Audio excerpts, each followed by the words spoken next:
G Welcome today's scientific session on unstable angina.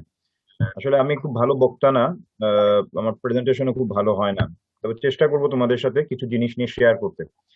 আসলে হচ্ছে unstable angina বা নন এসটিএমআই, যাকে আমরা নন এসটিসিস বলে জানি, এগুলো হচ্ছে ক্লিনিক্যালি খুব ইম্পর্টেন্ট জিনিস। তো আমি আমার স্লাইডটাকে এমন ভাবে করার চেষ্টা করছি, বিশেষ করে 2020-এ একটা গাইডলাইন আসছে ইএসসি। ওই গাইডলাইনের উপর ভিত্তি করে চেষ্টা করছি যে কিছু ইনফরমেশন তোমাদেরকে দিতে, যেটা ক্লিনিক্যালি খুবই ইম্পর্টেন্ট। হ্যাঁ, ওই ইনফরমেশন গুলো নিয়ে তোমাদের সাথে শেয়ার করবো। সবাই আমরা জানি এই সম্বন্ধে, কিন্তু কিছু কিছু টুকিটাকি জিনিস আছে যেগুলো আমরা অনেক সময় খেয়াল করি না, ওই জিনিসগুলোকে আমি পয়েন্ট আউট করবো। আচ্ছা, প্রথম এই স্লাইডটাতে আমি যে জিনিসগুলো বলার চেষ্টা করছি যে করোনারি আর্টারি ডিজিজ যেটা আছে, এটার বেশ কিছু কম্পোনেন্ট আছে। আমি আনস্টেবল অ্যাঞ্জাইনাতে আসবো। এটার যে কম্পোনেন্ট গুলো হচ্ছে, একটা হচ্ছে silent ischaemia, stable angina, unstable angina, myocardial infarction, heart failure in sudden death. এর মধ্যে আজকে আমরা আনস্টেবল অ্যাঞ্জাইনা নিয়ে কথা বলবো। এই silent ischaemia, stable angina pectoris আজকাল যেটা সিসিএস এর মধ্যে ঢুকে গেছে, ক্রনিক করোনারি সিনড্রোমের মধ্যে।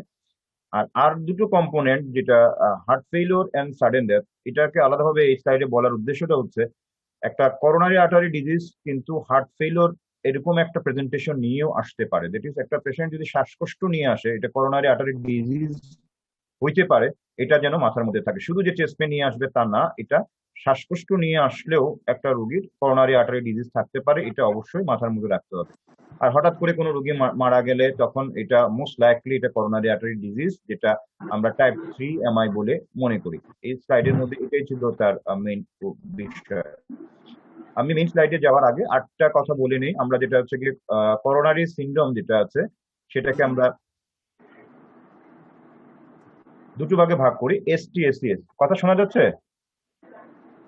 জি স্যার। মাঝে মাঝে জিজ্ঞাসা করবো কথা শোনা যাচ্ছে কিনা।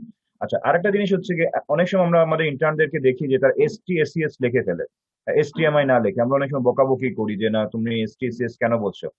এসটিএসএস বলেও কিন্তু একটা টার্ম আছে, এবং এটা এটা আমি যে রেফারেন্স, এটা হচ্ছে ইএসসির গাইডলাইন থেকে রেফারেন্স। তো এটার যে জিনিসগুলো এখানে ইম্পর্টেন্ট, আমি স্লাইডের মধ্যে জিনিসটা বলার চেষ্টা করছি। এক হচ্ছে এসটিএসএস বলে টার্ম আছে, এটা একটা মাথায় রাখবেন। এসিএস দুভাগ হতে পারে, একটা এসটিএসএস, একটা নন এসটিএসএস। দ্বিতীয় যেটা হচ্ছে, সময়টা খুবই গুরুত্বপূর্ণ। একটা রোগীর চেস্ট পেইন হলো এবং পারসিস্টেন্ট হতে হবে। পারসিস্টেন্টটাকে আমরা বলি 20 মিনিটস।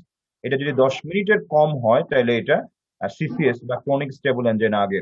আর যদি 20 মিনিটের বেশি হয়, তাহলে এটা হবে এসটি এসিএস অথবা এসটি নন এসিএস। এই টাইমটা খুবই গুরুত্বপূর্ণ। আর এইটা ডায়াগনোসিস করা খুবই গুরুত্বপূর্ণ, কারণ এটার উপরে আমাদের পরবর্তী ম্যানেজমেন্ট কি হবে সেটা ডিপেন্ড করতেছে। আর স্টিল সম্বন্ধে একটা কথা বলা হচ্ছে যে এটাতে টোটাল অক্লুশন হয়, টোটাল অক্লুশন। নন স্টেসিয়াস এরকম আরেকটি টার্ম, যেটা এটারই একটা কম্পোনেন্ট হচ্ছে গিয়ে, আমরা বলি দুটো ভাগে ভাগ করি। একটা হচ্ছে নন এসটিএমআই এন্ড আনস্টেবল অ্যাঞ্জাইনা। যেহেতু এখানে তোমরা মিক্সড গ্রুপের স্টুডেন্ট, মেডিসিনেরও স্টুডেন্ট আছে, কার্ডিওলজির স্টুডেন্ট আছে, সুতরাং আমি চেষ্টা করছি দুজনের জন্য সহজবোধ্য হয় এভাবে প্রেজেন্ট করতে। এখানের মধ্যে যদি দেখো, যে এখানের মধ্যে যে মেইন যে জিনিসটা হচ্ছে গিয়ে উইদাউট পারসিস্টেন্ট এসটি এলিভেশন। এই শব্দটাকে মনে হবে একটু যারা নতুন তাদের জন্য একটু অন্যরকম, যে বলতেছি নন এসটি এসিএস, এসটি বাড়ে না, কিন্তু এখানেও কিন্তু এসটি এলিভেশন হতে পারে। That is, unstable angina non ST MI এর মধ্যেও কিন্তু এসটি এলিভেশন হতে পারে, কিন্তু সেটা পারসিস্টেন্ট হবে না, সেটা পারসিস্টেন্ট হবে না। এই কথাটা ইম্পর্টেন্ট। পারসিস্টেন্সের লেভেলটা হচ্ছে গিয়ে 20 মিনিটস এর কম। আর যেটা হচ্ছে এই যে এখানে বলা হয়েছে যে আপনার আর কি কি হতে পারে, তাহলে ইসিজির মধ্যে ST depression, T wave inversion হতে পারে। এগুলো তোমরা সবাই জানো যে নন স্টেজ ইসিজি ম্যানিফেস্টেশন কি হয়। ফ্ল্যাট টি, এটার প্রতি আমি গুরুত্ব দিচ্ছি। ফ্ল্যাট টি, অনেক সময় টি দেখা যাচ্ছে ফ্ল্যাট হয়ে গেছে, এটাকে কিন্তু গুরুত্ব দিতে হবে। It may be a manifestation of non STEMI or unstable angina, এটাকে কিন্তু গুরুত্ব দিতে হবে। ফ্ল্যাট টি, এটার উপর আমি গুরুত্ব দিচ্ছি। দ্বিতীয়ত হচ্ছে, ইসিজিতে যদি কোনো চেঞ্জ না থাকে কিন্তু ক্লিনিক্যালি পেশেন্ট সিগনিফিকেন্ট, তাহলে সেটাও কিন্তু একটা নন এসটিএমআই অথবা আনস্টেবল অ্যাঞ্জাইনা হতে পারে। এটাকে ইসিজি চেঞ্জ নাই, সুতরাং কোনো ইয়েই নাই, ক্লিনিক্যাল কনটেক্সটটা কি আছে সেটা খুবই গুরুত্বপূর্ণ। শোনা যাচ্ছে তো? জি স্যার। জি আচ্ছা স্যার। আচ্ছা। আচ্ছা, আরেকটা হচ্ছে আনস্টেবল অ্যাঞ্জাইনা। আনস্টেবল অ্যাঞ্জাইনা জিনিসটা কি আমরা আনস্টেবল অ্যাঞ্জাইনাকে যেটাকে বলে আমরা ইন্টারমিডিয়েট সিভিয়ারিটি, স্টেবল অ্যাঞ্জাইনা এবং অ্যাঞ্জাইনা অ্যামাইন, এই দুটোর মাঝখানের একটা সিভিয়ারিটি সে ইন্ডিকেট করে।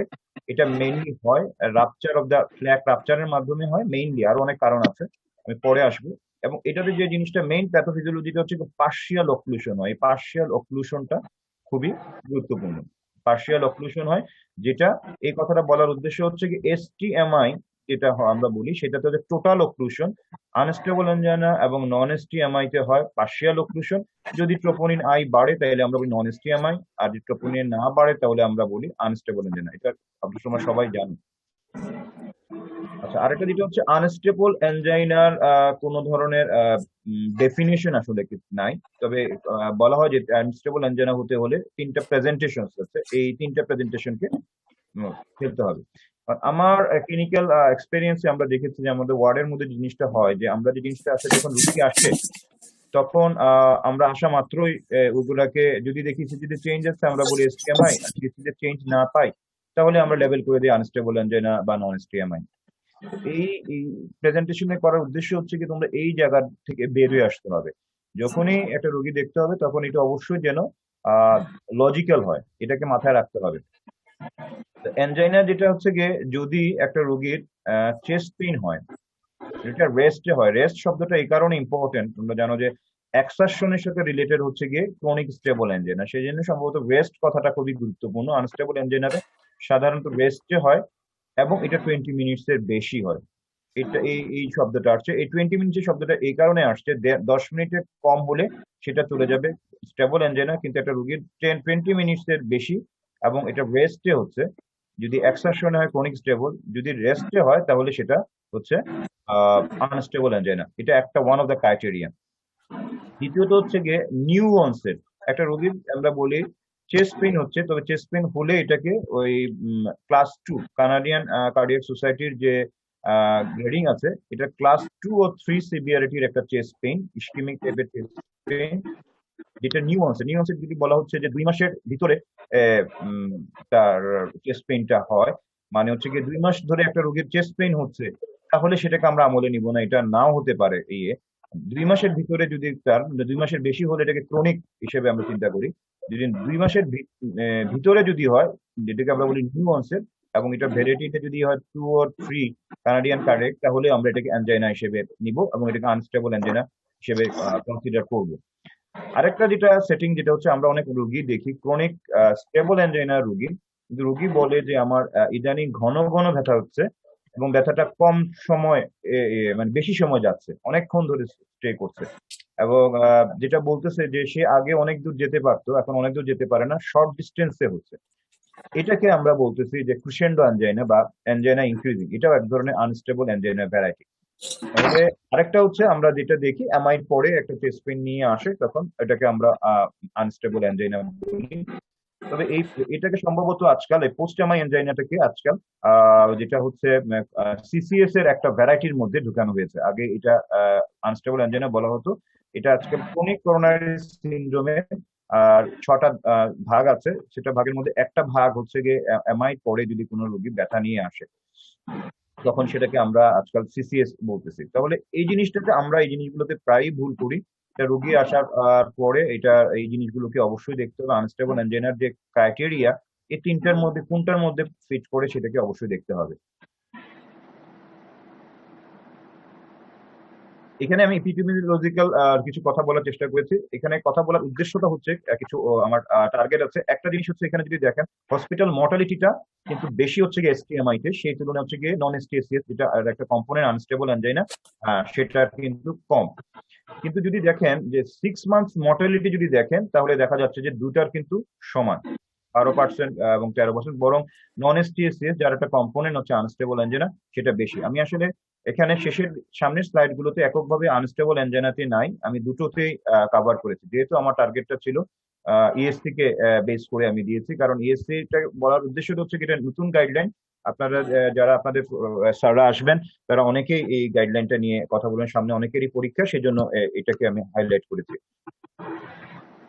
যদি লং টার্ম ফলো আপ যদি চিন্তা করেন তাহলে দেখবেন যে নন এসটি এসিএস টা কিন্তু এসটি এসিএস এর তুলনায় মোর মর্টালিটি। এই কথাটা এই স্লাইডটার মধ্যে আমি এই মেসেজটুকু আপনাদের দিতে চাচ্ছি যে আমরা যদিও বা মনে করি যে এসটিএমআই টা বেশি ইম্পর্টেন্ট কিন্তু বা বেশি খারাপ, কিন্তু ইন দ্য লং রান আসলে হচ্ছে গিয়ে নন এসটি এসিএস টা বেশি খারাপ, এটাতে মর্টালিটিটা বেশি হয়। সুতরাং long term non ST ACS টাকে মাথায় রাখতে হবে। সেই জন্য শুধুমাত্র এবং নন এসটিএসএস এর সাথে বিভিন্ন কমরবিডিটিস এর গুলো জড়িত আছে। বিভিন্ন কমরবিডিটিস গুলো দেখা যায় যে নন এসটিএসএস এর সাথে হয়। সেজন্য যে জিনিসটা বলা হচ্ছে এই এপিডেমিওলজিক্যাল ডাটা বা এই স্লাইড থেকে যে লার্নিংটা হচ্ছে, শুধুমাত্র নন এসটিএসএস কে একিউট ফেজ আমরা কিছু অ্যানোক্সাপিরিন আর কিছু ড্রাগ দিয়ে দিলাম তাতে কিন্তু শেষ হয়ে গেল না। দ্য লং টার্ম ম্যানেজমেন্টটা ইম্পর্টেন্ট, কারণ দ্য লং রানে কিন্তু এই নন এসটিএসএস এর পেশেন্ট গুলোই বেশি খারাপ হবে, তাদের মর্টালিটিটা বেশি। সুতরাং এই রোগীকে আমরা যদি আন্ডারস্টিমেট করি তাহলে কিন্তু ভুল হবে।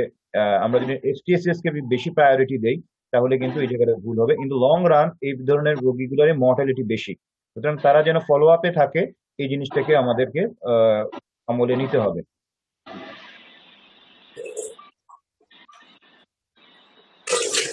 এখানে আমি প্যাথোফিজিওলজি বলার চেষ্টা করেছি। দেখা যাচ্ছে তো স্লাইড? জি স্যার।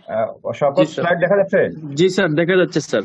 না না হইলে তোমরা যদি মিস করো তাহলে আমাকে ইয়ে করিও, আমার জি মোবাইলে স্যার, আছে, মোবাইলে নক করিও। হ্যাঁ, ঠিক আছে। আমি চলে বলবো স্যার আমরা। হ্যাঁ, আমি কিন্তু টানা বলে যাবো, পরে তোমাদের কথাগুলো শুনবো। আচ্ছা, জি যে স্যার। জিনিসটা হচ্ছে আনস্টেবল অ্যানজাইনার, যে এটা হচ্ছে কি হয়, মেইনলি হয় যে করোনারি আর্টারি যেটা থাকে, করোনারি আর্টারির মধ্যে আপনার প্ল্যাকটার রাপচার হয় অথবা ইরোশন হয়, সেখানে গিয়ে থ্রম্বাস জমা হয়, তার প্রেক্ষিতে হয়। এটা হচ্ছে কমন কারণ। এছাড়া আরো কিছু কারণ আছে, আমি আসতেছি। এটাতে হয় কি, সাবটোটাল অক্লুশন হয়। It is very important. Subtotal occlusion মানে পার্শিয়াল অক্লুশন হয়। যদি টোটাল অক্লুশন হয়ে যেত তাহলে আনস্টেবল অ্যানজাইনা থেকে এমআই হয়ে যেত। যদি সাবটোটাল অক্লুশন হয় তাহলে সেটা আনস্টেবল অ্যানজাইনা। এখানে আরো কতগুলো কথা বলা হয়েছে, এম্বোলিজম এর কথা বলা হচ্ছে, এগুলোর ব্যাপারে আমি আসতেছি।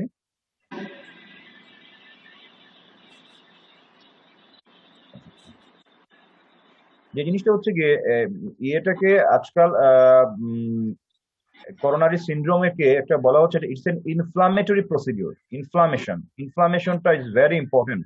আজকাল শুধুমাত্র যে অ্যাথেরোস্ক্লেরোটিক প্ল্যাক থাকা থেকেই যে এমআই হচ্ছে, ব্যাপারটা সেরকম না। ইনফ্লামেশনটাও এই আজকাল দেখা যাচ্ছে যে এই প্যাথোফিজিওলজিতে অফ দা এসিএস যদি বলি, এটার মধ্যে কন্ট্রিবিউট করছে, যে কারণে হাই সেন্সিটিভ সিআরপি এই শব্দটা চলে আসছে, যেটার মাধ্যমে আমরা ইনফ্লামেশনটাকে ধরার চেষ্টা করি। আর ইনফ্লামেশনে বিভিন্ন সাইটোকাইন্স গুলো রিলিজ হইতেছে, এই জিনিসগুলো তোমার এখানে কন্ট্রিবিউট করতেছে। ইনফেকশন একটা কন্ট্রিবিউট করতেছে। এই জিনিসটা আপনারা মাথার মধ্যে রাখবেন যে শুধুমাত্র অ্যাথেরোস্ক্লেরোটিক প্ল্যাক থেকে যে সমস্যাটা হবে তা না, ইনফ্লামেশনের কারণে হতে পারে। যার একটা, আপনারা জানেন যে কোভিড যেটা হচ্ছে, কোভিডে কিন্তু এই ঘটনাটাই ঘটতেছে। এখানে অ্যাথেরোস্ক্লেরোটিক প্ল্যাকের তুলনায় দেখা যাচ্ছে যে ইনফ্লামেশন হচ্ছে। ইনফ্লামেশনটাই কিন্তু ওই ভেসেলস এর মধ্যে থ্রম্বোজেনিসিটিটা হচ্ছে, যার ফলে আপনার ওই পরবর্তীতে যে সিকুইলি গুলো সেগুলো হচ্ছে। সুতরাং ইনফ্লামেশন হ্যাজ বিকাম অ্যান কি factors nowadays in the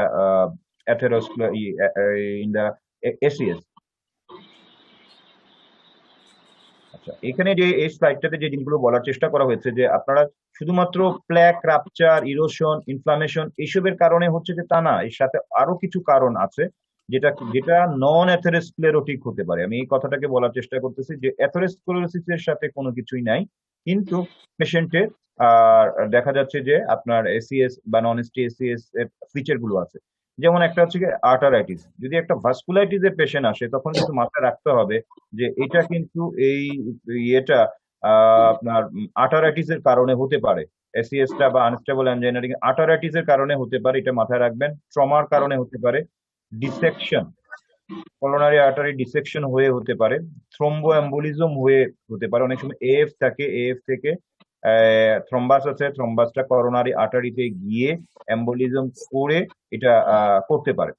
coronary artery অ্যানোমেলির কথা ভুলে গেলে হবে না। অ্যানোমেলিসটা অনেক সময় দেখা যায় যে ইয়াং পেশেন্ট, আমরা কোনো কারণ খুঁজে পাচ্ছি না, তাদের ক্ষেত্রে অ্যাকটেশিয়া থাকে, যার প্রেক্ষিতেও এই জিনিসটা হতে পারে। এখনকার যুগে কোকেন এবিউজ এগুলা এখন নাওয়েডেজ একটা কমন ফেনোমেনা ইয়াং জেনারেশনের মধ্যে, এটাও কিন্তু একটা কারণ হতে পারে। আর কার্ডিয়াক ক্যাথেটারাইজেশন করতে যে যদি কমপ্লিকেশন হয় তাহলে হতে পারে। তাহলে এই স্লাইডটার মাধ্যমে বলার চেষ্টা করছি যে নন অ্যাথেরোস্ক্লেরোটিক এর কথা আপনারা ভুলে যাবেন না, আপনারা ইনফ্লামেশনের কথা ভুলে যাবেন না, শুধু প্ল্যাক নিয়ে থাকবেন না। প্ল্যাক ছাড়াও একটা রোগীর যদি জ্বর থাকে বা কোনো ধরনের ইনফ্লামেশনের আদার্স কোনো ফিচার্স থাকে, সেটাও কিন্তু একটা কারণ হতে পারে আপনার রোগীর ক্ষেত্রে আনস্টেবল অ্যাঞ্জাইনা, নন এসটিএমআই বা এসটিএমআই করার ক্ষেত্রে। আবার একইভাবে আর্টারাইটিস, ট্রমা, ডিসেকশনস, এগুলোর কথা ভুলে যাবে না। একটা পেশেন্টের ক্লিনিক্যাল কনটেক্সটটা ইম্পর্টেন্ট। একটা রিউমেটয়েড আর্থ্রাইটিসের পেশেন্ট, তার ক্ষেত্রে আপনার ইয়ের ফিচার পেলেন, আপনার এসিএস এর ফিচার পাচ্ছেন বা নন এসিএস এর ফিচার পাচ্ছেন, সেক্ষেত্রে আর্টারাইটিস হয়ে যে হবে না সেটাকে অবশ্যই মাথায় রাখতে হবে। থ্রম্বোএম্বোলিজম একটা এএফ এর পেশেন্টের হচ্ছে, সেটাকে মাথায় রাখতে হবে। একটা ইয়াং পেশেন্ট আসছে, তার কনজেনিটাল অ্যানোমেলিজ কে মাথায় রাখতে হবে যে এটার কারণেও তার হতে পারে। কার্ডিয়াক ক্যাথেটারাইজেশন পেশেন্ট ভালো আছে, হঠাৎ করে খারাপ হয়ে গেল, তখন ওই জিনিসগুলো মাথায় রাখতে হবে।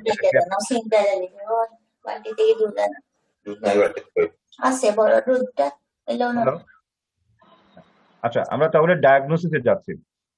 ডায়াগনোসিসের মধ্যে আমরা যে ডায়াগনোসিস গুলো করি কয়েকটা ইয়ের মাধ্যমে, history, examination, ECG and biomarker. কেমন?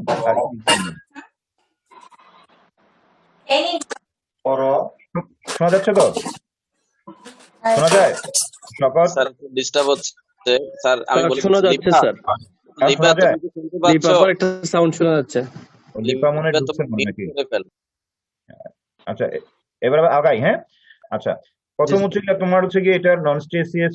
আমি এই কারণে বলতেছি, আসলে আমি ইএসসি নিয়েই মেইনলি প্রেজেন্টেশন করেছি, শুধুমাত্র আমি আনস্টেবল অ্যাঞ্জাইনাটা নিয়ে নয়, আমি দুটোকেই কভার করেছি।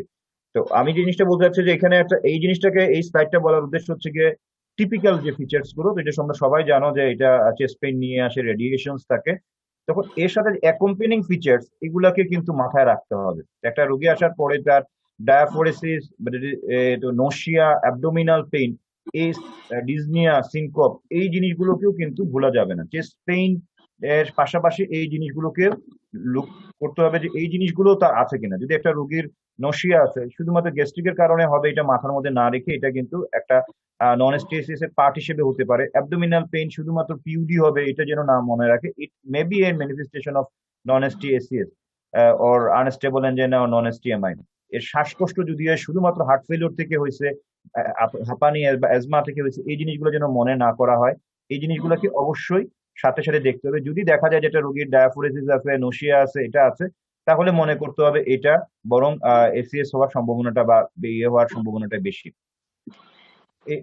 এটিপিক্যাল প্রেজেন্টেশন, এটা নিয়ে আমি একটু কথাটা বলতে চাচ্ছি। এপিগ্যাস্ট্রিক পেইন, এটাকে খুবই গুরুত্বের মধ্যে দিতে হবে। এপিগ্যাস্ট্রিক পেইন হলে সবসময় ক্লিনিক্যাল কনটেক্সট, আমি একটা কথা বারবার বলতেছি, ক্লিনিক্যাল কনটেক্সট চিন্তা করতে হবে। একটা রোগীর চেস্ট ডিসকমফোর্ট, আনইউজুয়াল রেস্টলেসনেস, এটার সাথে একটু এপিগ্যাস্ট্রিক পেইন যতটা সে বুকে দেখাচ্ছে তার চেয়ে অনেক বেশি পেটে দেখাচ্ছে, তখন কিন্তু মাথায় রাখতে হবে it may be a manifestation of the non STACS, that is unstable angina non stable, may B.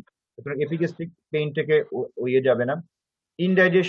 ইনডাইজেশনটাকে ওড়ানো যাবে না। এটার সম্বন্ধে আমি একটা আমার এক্সপেরিয়েন্স শেয়ার করি। আমাদের একজন কার্ডিওলজিস্টের বাবা, আজ থেকে 3-4 বছর আগে, নাম বলে আপনারা সবাই চিনবেন, আমি বলছি না নামটা, উনার যেটা হচ্ছিল যে উনি পিসিআই করা রোগী, তো উনার যে জিনিসটা হচ্ছিল বুকে ইনডাইজেশন হচ্ছিল। তো উনি যেটা ওর হিস্ট্রিতে ওনার ছেলের কাছে যেটা বলছিলেন যে আমার খুব বুক জ্বলতেছে বা এই জাতীয় কমপ্লেন গুলো করছিলেন। তারপরে যে জিনিসটা হলো, ওনার ছেলে যেটা মনে করেছে উনি কিছু রিচ ফুড খেয়েছেন। উনি কিন্তু কার্ডিওলজিস্ট না, ভালো কার্ডিওলজিস্ট। উনি যেটা বলছে কিছু রিচ ফুড খেয়েছেন, এটা কোনো সমস্যা না, ইনশাল্লাহ কমে যাবে, এটা উনি মনে করতেছিলেন। উনি কিন্তু ছিলেন একজন পিসিআই রোগী। প্রথম দিন উনি তেমন কোনো ওষুধ দেন, গ্যাস্ট্রিকের ওষুধ দিচ্ছেন উনি কার্ডিওলজিস্ট হওয়া সত্ত্বেও। পরবর্তীতে সেকেন্ড ডেতে যে হঠাৎ করে উনি খারাপ হয়ে যান, অশান্তি বেড়ে গেছে, তারপরে উনি লিফট থেকে সিঁড়ি থেকে নিচে নামাতে পারেনি, রোগী এক্সপায়ার্ড করে। এটা বলার উদ্দেশ্য হচ্ছে এই জিনিসটা, একটা রোগী আনইউজুয়ালি যদি বলে যে আপনার মানে খুবই অশান্তি লাগতেছে, বুক জ্বালা পোড়া করতেছে, এই যেটাকে বলতেছে ইনডাইজেশন হিসেবে বলে, আমরা অনেক সময় এটাকে জার্ড বা পিউডি বলে ইয়ে করি, এটাকে আপনারা অবশ্যই আমলে নেবেন। ওই যে আমি যে জিনিসটা বললাম, ক্লিনিক্যাল কনটেক্সট, আনইউজুয়াল রেস্টলেসনেস, এটাকে অবশ্যই আমলে নেবেন।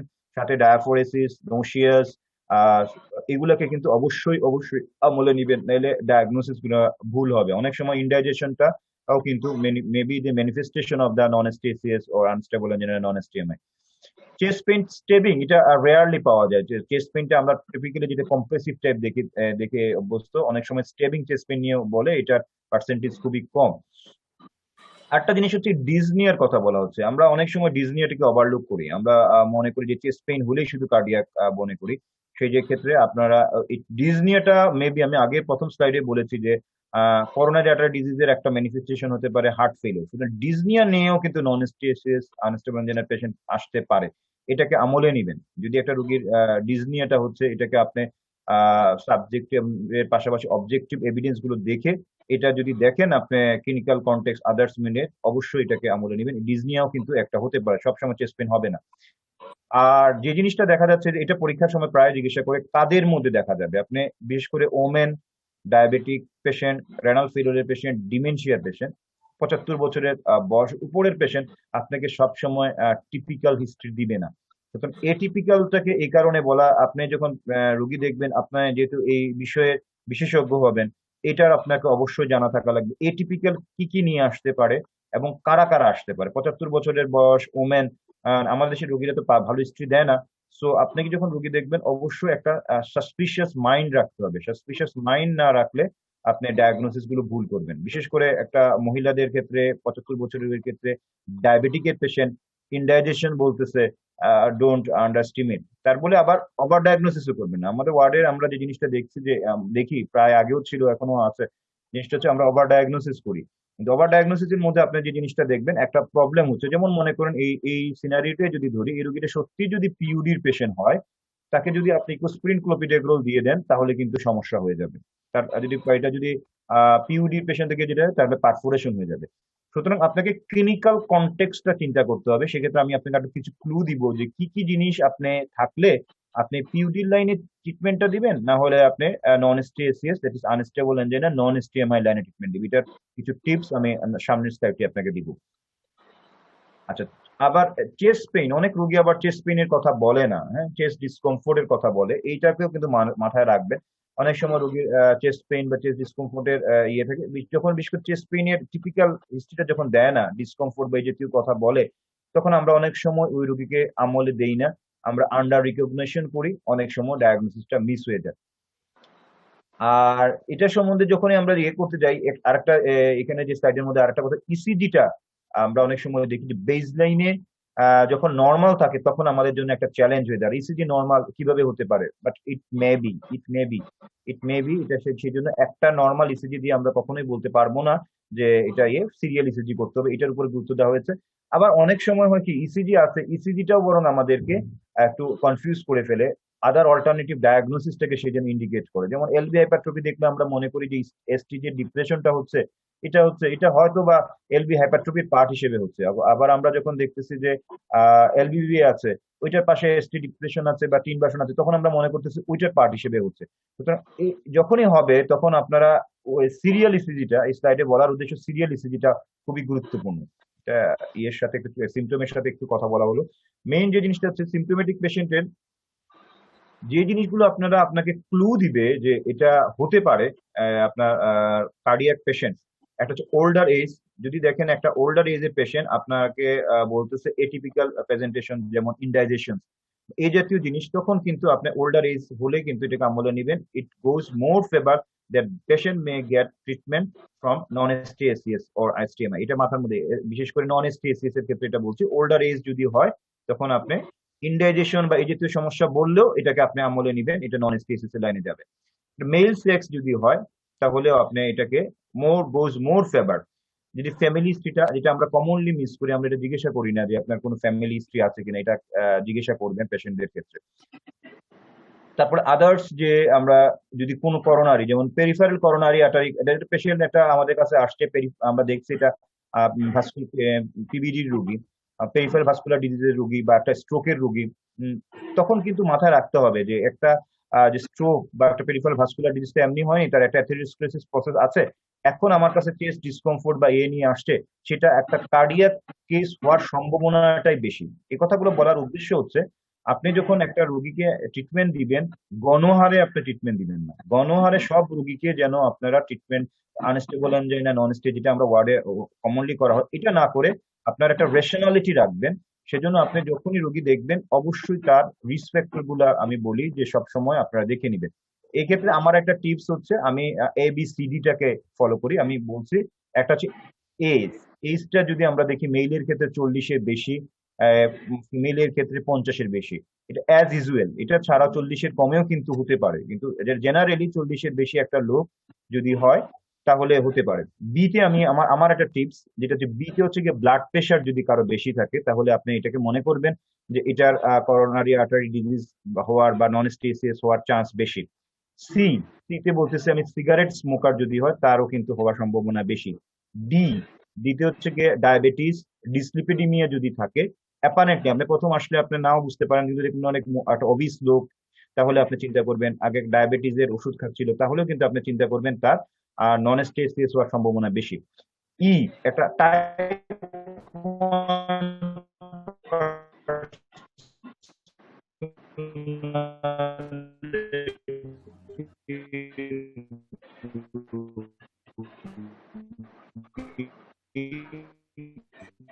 স্যার কথা একটু বোঝা যাচ্ছে না।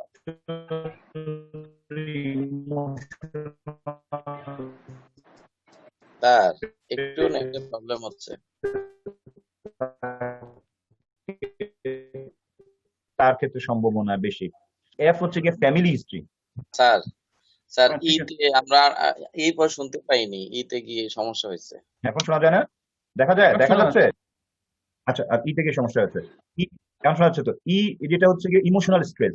এগুলো আসলে হচ্ছে গিয়ে কোনো বকিস না, এটা হচ্ছে গিয়ে আমার একটা টিপস আপনাদেরকে বলা, যে আচ্ছা একটা রুগী আসলে আপনারা যে গণহারে সবাইকে unstable and non stable treatment দেন, আমি এটা ঘোর এগেন্স্ট, ঘোর এগেন্স্ট। কারণ এখানে এটা হচ্ছে মেডিকেল কলেজ, এখান থেকে যদি আমরা যদি ঠিকমতো ট্রিটমেন্ট করে দিতে না পারি তাহলে এটা আমাদের ব্যর্থতা। ডিভিশনাল হসপিটাল, আমরা এই কমনলি এই জিনিসগুলো করতেছি, যার ফলে পেশেন্ট গুলো কিন্তু বাইরে যখন যায় এই প্রেসক্রিপশনের উপরে কেউই হাত দেয় না। এটা উসমানী থেকে ডায়াগনোসিস হয়ে আসছে, কিন্তু আমরা সব রোগীতে দিয়ে দিচ্ছি যে অনেক রোগীর ক্ষেত্রে আমরা এইভাবে দিয়ে দেই, গণহারে দেই।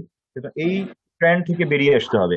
আপনি যখনই একটা রোগীকে ট্রিটমেন্ট দিবেন তখন অবশ্যই তার রিস্ক ফ্যাক্টরটাকে আমলে নিবেন। তো অনেক সময় আসলে স্ট্রেসের কারণে বা বিভিন্ন কারণে এগুলো জিনিস মনে থাকে না, সেজন্য আমি এই আমার মতো করে একটা ছন্দ বানিয়ে নিয়েছি। ইতে বলছি ইমোশনাল স্ট্রেস, এফ এ হচ্ছে ফ্যামিলি হিস্ট্রি। যদি কারো 55 বছরের নিচে যদি কারো কার্ডিয়াক ডিজিজ থাকে, বা ফার্স্ট ডিগ্রি রিলেটিভ যদি এক্সপায়ার্ড করে, তাহলে সেটা হচ্ছে গিয়ে ফ্যামিলি হিস্ট্রিতে ঢুকবে, পজিটিভ ফ্যামিলি হিস্ট্রি হিসেবে। এফ, তারপর জি তে আলাদা কিছু নাই, জিতে আমি আগে গ্লাইসেমিয়া বা ডায়াবেটিস কে বলতাম, যেটা আমি ডি তে বলে ফেলছি অলরেডি। আরেকটা হচ্ছে এইচ। এইচ এ বলতেছি history of prior MI, prior PCI, prior CABG. এটি ইজ ভেরি ইম্পর্টেন্ট। তাহলে একটা রোগীর যদি আপনার এইজ বেশি থাকে, যদি তার ব্লাড প্রেশার থাকে, সিগারেট স্মোকার হয়, তার যদি আপনার ইমোশনাল স্ট্রেস, অতিরিক্ত ইমোশনাল স্ট্রেস থাকে, ফ্যামিলি হিস্ট্রি থাকে, তারপরে তার প্রায়র ডিসলিপিডিমিয়া হিস্ট্রি থাকে, বা আপনি দেখে অবিস মনে হলো, ডায়াবেটিস আছে, আগে হাসপাতালে ভর্তি ছিল এমআই এর জন্য, তারপরে নন ইয়েতে ছিল, আপনার পিসিআই ছিল, সিবিডি ছিল, তাহলে এই রোগীটাকে আপনি অবশ্যই অবশ্যই আপনি নন এসটিএসসিএস লাইনে চিন্তা করবেন। সুতরাং আগে আপনি হোমওয়ার্ক করে নিবেন এবং রেশনালিটিটা দেখে নিবেন, এটা ইজ ইম্পর্টেন্ট।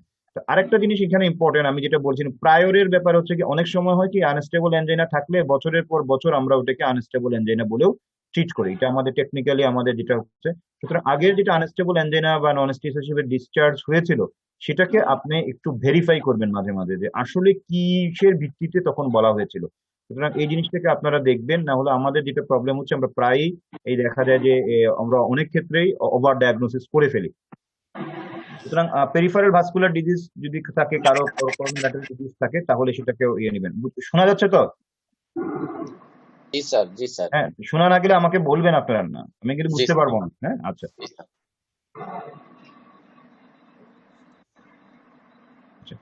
আরেকটা জিনিস হচ্ছে, এর সময় যে আমরা নন এসটিএসসিএস এ অনেক সময় দেখি যে আমরা কতগুলো জিনিসকে আমরা মিস করি।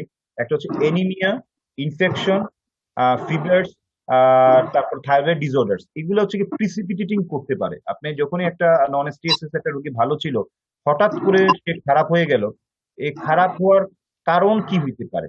কোনো কি ফ্যাক্টর কি প্রিসিপিটেট করছে? এটাকে মাথায় নিতে হবে। এটার জন্য এনিমিয়া, অবশ্যই দেখতে হবে ক্লিনিক্যালি, অথবা অবশ্যই সিবিসির মাধ্যমে করতে হবে। এই কারণে এটা সিবিসির এটা ইনফারেন্স জায়গায়। আরেকটা বললাম ফিভার এবং ইনফ্লামেশন, এখনকার কনটেক্সটে তো এটা আরো বেশি ইম্পর্টেন্ট, এটাকে অবশ্যই আমলে নিবেন। আমি আগের স্লাইডেই বলেছি যে ইনফ্লামেশন একটা বড় ফ্যাক্টর হিসেবে কাজ করতেছে এখন অ্যাথেরোস্ক্লেরোসিস ছাড়াও। ও আপনার প্ল্যাক রাপচার হয়ে ইরিয়েশন হয়ে থ্রম্বাস ফর্মেশনের ক্ষেত্রে। সুতরাং ফিভার একটা maybe A clue to the inflammation. সুতরাং এটাকে আমলে নিবেন, ফিভার আছে কিনা এটাকে আমলে নিবেন। মেটাবলিকের মধ্যে দেখা গেছে যাদের হাইপারগ্লাইসেমিয়া থাকে, যাদের ডায়াবেটিক থাকে, বা ইভেন আইজিটি থাকে, তাদের কিন্তু এই ধরনের আনস্টেবল এনজাইনার নন স্টিয়ামার ঝুঁকি থাকে। সুতরাং আইজিটি ইভেন আছে কিনা, আদার বাদে দিলেন আমার ডায়াবেটিস, আইজিটি আছে কিনা, আইএফটি আছে কিনা, এটাকে আমলে নিবেন। থাইরয়েড ডিসঅর্ডার্স এর মধ্যে বিশেষ করে থাইরয়েডটোক্সিকোসিস থাকলে, টেকিকার্ডিয়াস থাকে, এইগুলো ফ্যাক্টরস গুলো কন্ট্রিবিউট করে, প্রিসিপিটেশন করে আপনার নন স্টেসিয়াস। সুতরাং এইগুলোকেও আমলে নেবেন। একটা রোগী আসলো, এতদিন ভালো ছিল, হঠাৎ করে খারাপ হলো, সে কি ওষুধ ডিসকন্টিনিউর কারণে খারাপ হলো, তার কি এনিমিয়া হলো, তার কি কোনো ধরনের জ্বর হলো, কোনো ধরনের ইনফ্লামেশন হলো, তার কি কোনো ধরনের হাইপারগ্লিসেমিক কন্ডিশনটাকে এখানে কি কন্ট্রিবিউট করলো, তার কি অন্য কোনো এন্ডোক্রাইন ডিসঅর্ডার ছিল যেটাকে আমরা আগের বার দেখি নাই, এই জিনিসগুলোকেও আপনি আমলে নিবেন। আচ্ছা, আর এই স্লাইডের মধ্যে যে জিনিসগুলো, এই কথাটা আগে বলা হয়েছে যে আপনার নন করোনারি আর্টারিজ থাকলে, মেইল সেক্স থাকলে, এগুলো আমি এবিসিডির মাধ্যমে এই জিনিসগুলোকে বলার চেষ্টা করে ফেলছি। আর এক্সামিনেশন, এখন অ্যাকচুয়ালি হচ্ছে কি, আনস্টেবল এনজাইনা বা নন এসিএস এর এক্সামিনেশন ফ্রিকুয়েন্টলি নর্মাল থাকে। তখন আমরা কি কি জিনিস পেতে পারি? একটা জিনিস পেতে পারি যে পেশেন্টের হিমোডাইনামিক আনস্টেবিলিটি কিছু ফিচার্স পেতে পারি। এটা হচ্ছে গিয়ে আসলে পিওরলি আনস্টেবল এনজাইনার একটা ইফেক্ট। দ্যাট ইজ, আমি যখন সাইন যখন দেখবো তখন আমি এর ইফেক্ট দেখবো। It may be gives to the clue to the aetiology. যেমন মনে করেন যদি এটা যদি ইয়ের কারণে হয়ে থাকে, ভাস্কুলাইটিস বা অন্য কারণে হয়ে থাকে, তাহলে আপনি কিছু ক্লু পাবেন, যে রিউমেটয়েড আর্থ্রাইটিস বা ওইটার জন্য কিছু ক্লু পাবেন। তাহলে কিছু ক্লু পাবেন আপনার সাইনের মধ্যে এটার কজের, এবং এই নন কার্ডিয়াক কজেরও কিছু ক্লু আপনি ইয়ে থেকে, সাইন থেকে পেয়ে যাবেন। কিছু ক্লু পাবেন আপনি আপনার প্রিসিপিটেশন কোর্সে, যেমন একটা এনিমিয়া, এইগুলা সাইন গুলো আপনি পাবেন। কিছু পাবেন আপনি আনস্টেবল এনজাইনা বা নন ইফেক্ট হিসেবে পাবেন। পিওরলি আনস্টেবল এনজাইনার জন্য কোনো ধরনের সাইন নেই, এর ইফেক্ট আপনি হয়তো সাইনে আপনি ধরার চেষ্টা করবেন। তার হিমোডাইনামিক স্ট্যাটাসটা কেমন, ফেইলিউর আছে কিনা এটা ধরার চেষ্টা করবেন। এটা নন কার্ডিয়াক হতে পারে এমন কোনো ক্লু কি আছে কিনা, এর কিছু ডিডি আপনি পাবেন। এটা যদি নন স্টেসিস ছাড়া যদি অন্য কোনো কিছু দিয়ে ফিট করা যায় নাকি, এটাকে অবশ্যই আমলে নেবেন। অন্য কোনো কিছু, এটা it may be cardiac related, it may be other than cardiac. যেমন মনে করেন যে পালমোনারি এম্বোলিজম, এই জিনিসটা আমরা কমনলি মিস করি। অনেক রোগী আসবে চেস্ট পেইন বা ডিসকমফোর্টের নিয়ে, সাথে একটু শ্বাসকষ্ট থাকতে পারে। তো আমরা খালি ইসিজির মধ্যে চেঞ্জ থাকবে, এসটি যেটা নন স্টেসিস বা আনস্টেবল যেটা থাকে, এসটি চেঞ্জ থাকে, ওইটা দেখে আমরা বলি যে এটা নন স্টেসিস, আমরা আমলে দিই না। It may be a pulmonary embolism ছিল। সুতরাং এই জিনিসগুলোকে অবশ্যই মাথার মধ্যে থাকতে হবে, যেটা মাথায় না থাকলে অবশ্যই আপনারা এটা মিস করবেন। আর বর্তমানে কোভিড সিনারিওতে অবশ্যই এই জিনিসটাকে মাথার মধ্যে রাখবেন। একটা নন এসটিএসএস এর পেশেন্টকে আপনি যেটা মনে করতেছেন, তখন আপনি দেখবেন তার হচ্ছে কি হিমোডাইনামিক স্ট্যাটাসের কোনো ধরনের ইনস্টেবিলিটি কোনো সাইন আছে কিনা, তার কোনো ধরনের প্রিসিপিটেটিং ইলনেস, অ্যানিমিয়া বা এগুলো কোনো সাইন আছে কিনা, তার নন ইস্কিমিক কোনো কজ যেমন পালমোনারি এম্বোলিজম, অ্যাওর্টিক ডিসেকশন, দুই দিকে বিপি আনইকুয়াল বিপি, এটার কোনো সাইন আছে কিনা, এটা পেরিকার্ডাইটিক টাইপের চেস্ট পেইন আছে কিনা, রোগীর পেরিকার্ডিয়াল রাব আছে কিনা, এগুলোকেও আপনি দেখে নিতে হবে আদার্স নন ইস্কিমিক কার্ডিয়াক চেস্ট পেইনের পার্ট হিসেবে। সাথে সাথে এটা কি আমি যেটাকে ডিল করতেছি আসলে কি এটা নন স্টেসিয়াস, নাকি এটা অন্য কোনো কিছু, এটা কি নিউমোথোরাক্স, নিউমোনিয়া, এটা কিনা, সেটা মাথার মধ্যে রাখতে হবে। এই জিনিসগুলোকে মাথায় রাখতে হবে সাইন দেখার সময়, ডিফারেন্সিয়ালস গুলোকে মাথায় রেখে আপনি এটা করবেন। আচ্ছা, আর এটা এই কথাগুলো এখানে বলা হয়েছে। সংক্ষেপে যদি বলি তাহলে আমরা ওইখানে দেখি, যদি এটাকে একটা স্লাইড আকারে দেখানো হয়েছে, হার্ট রেট সিম্পল ওয়েতে কি কি দেখবো, হার্ট রেট দেখবো, ব্লাড প্রেশার দেখবো, এগুলো কেমন আছে, টেকিকার্ডিয়া বা বিপি বেশি কম এগুলো আছে কিনা, টেকিপনিয়া আছে কিনা, অ্যানিমিয়া যে প্রিসিপিটিং ফ্যাক্টর হিসেবে কাজ করছে, কোনো ধরনের মারমার আছে কিনা, তারপরে কোনো গ্যালাপ রিদম আছে কিনা, ফেইলোরে কোনো সাইন আছে কিনা, ফিভার, প্রিসিপিটেটিং ইলনেস এগুলো আছে কিনা, আমরা সেগুলো দেখে নিব। তখন ইনভেস্টিগেশনে আছে। তো ইনভেস্টিগেশনের মধ্যে প্রথম যে জিনিসটা করতে হবে ইসিজি করতে হবে। ইসিজিটা যেটা করতে হবে 10 মিনিটের ভিতরে করতে হবে। একটা ইমার্জেন্সি ফেসিলিটিতে আসার 10 মিনিটের ভিতরে ইসিজিটা করতে হবে। ইসিজির মধ্যে আমার চোখগুলো কোথায় কোথায় যাবে, ST depression, maybe transient ST elevation, maybe transient elevation. এটাতে কিন্তু নন এসটি এসটিএস এ কখনো এসটি এলিভেশন পার্মানেন্ট হয় না, ট্রানজিয়েন্ট হয়। টি ইনভার্সন হতে পারে। আমি এগুলোর তুলনায় আমি যে জিনিসটা বলছি ফ্ল্যাট টি, আমি একটা আগেও বলেছি ফ্ল্যাট টির ব্যাপারে আপনারা alert থাকবেন। ফ্ল্যাট টি মেবি এ ক্লু, আমরা যেটা অন্যরা মিস করতে পারে, বাট একজন কার্ডিওলজিস্ট কখনো মিস করা উচিত না। Flat T is also important factors, এটাকে মাথার মধ্যে রাখতে হবে। আচ্ছা, ইসিজি যে জিনিসটা করতেছে, প্রথম ইসিজি ডায়াগনস্টিক না, তাহলে আপনার কোনো সমস্যা না, ইট শুড নট বি। এটাকে আপনাকে 15 থেকে 30 মিনিট পর পর করতে হবে ফার্স্ট আওয়ারে, যদি দেখা যায় যে তার সিমটমস গুলো ওইভাবে সাজেস্টিভ হয়। আর যখনই বলবে যে পেশেন্ট সিভিয়ার পেইন বলে, তখন সাথে সাথে করতে হবে। না হলে নিয়ম আমাদের আসলে আহ, লোকের প্রবলেম আছে, সেজন্য আমরা 15 থেকে 30 মিনিট পরে ইসিজি করা উচিত। যদি সিমটমস বলে তাহলে তো আরো বেশি এটা মোর লজিক্যাল। আচ্ছা, আর যে জিনিসটা এখানে বলা হয়েছে যে এলবি হাইপারট্রপি বা এই জিনিসটা যেটা হয়, এলবি হাইপারট্রপিতে এবং প্রিভিয়াস এমআই থাকলে অনেক সময় হয় কি, আমরা দেখি যে কিউ ওয়েভ থাকে, এলবি হাইপারট্রপির টিন ভার্সন থাকে। তার ক্ষেত্রে কিন্তু যে জিনিসটা করতে হবে আমাদের, দেখতে হবে যে প্রথম ইসিজির মধ্যে আমরা দেখে মনে করে ফেললাম যে এটা তো আগের এমআই, এবার তো কিছু নাই। এটা যেন না হয়, এটা যেন অবশ্যই আমরা কিছুক্ষণ পরে আবার করি, প্রেফারেবলি 3 ঘন্টার পরে করতে পারলে ভালো হয়। 3 ঘন্টা পরে আবার আমরা দেখবো যে ইসিজির মধ্যে কোনো ধরনের চেঞ্জ আসছে কিনা। এটা লিস্ট বলা হয়েছে, যে বলা হয়েছে 3 ঘন্টা পরে এবং 24 ঘন্টা পরে ম্যানিফেস্টেশনের সময় অবশ্যই করা উচিত। এবং একটা কথা বলা হয়েছে, যদি রিকারেন্স অফ চেস্ট পেইন হয় তখন এই সময়টাকে আপনি মেনটেন করতে 3 ঘন্টা 24 ঘন্টা। এটা এসএসসি আহার মধ্যে এটা বলা হয়েছে। আমি মেইনলি ইএসসি করেছি, এই স্লাইডটা আমি এসএসসি আহার থেকে নিয়েছি, এখানে আরো স্পেসিফিক বলা হয়েছে সেজন্য। আরেকটা জিনিস আমরা কমনলি ভুল করি, যে ডিসচার্জে কোনো ইসিজি করি না। ডিসচার্জে কিন্তু আমাদের ইসিজি করাটা খুবই জরুরি। আমাদের লিমিটেশন আছে, যত কিছুই থাকুক না কেন, এটাকে একটা রুল বা প্রভিশন বানায় নেবেন। এটা আপনাকে অনেকগুলো ক্লু দিবে, আপনার প্রথম ইসিজির সাথে ইসিজিতে কোনো পরিবর্তন আসছে কিনা, এসটি তে কোনো চেঞ্জ আসছে কিনা, হার্ট রেট কেমন আছে।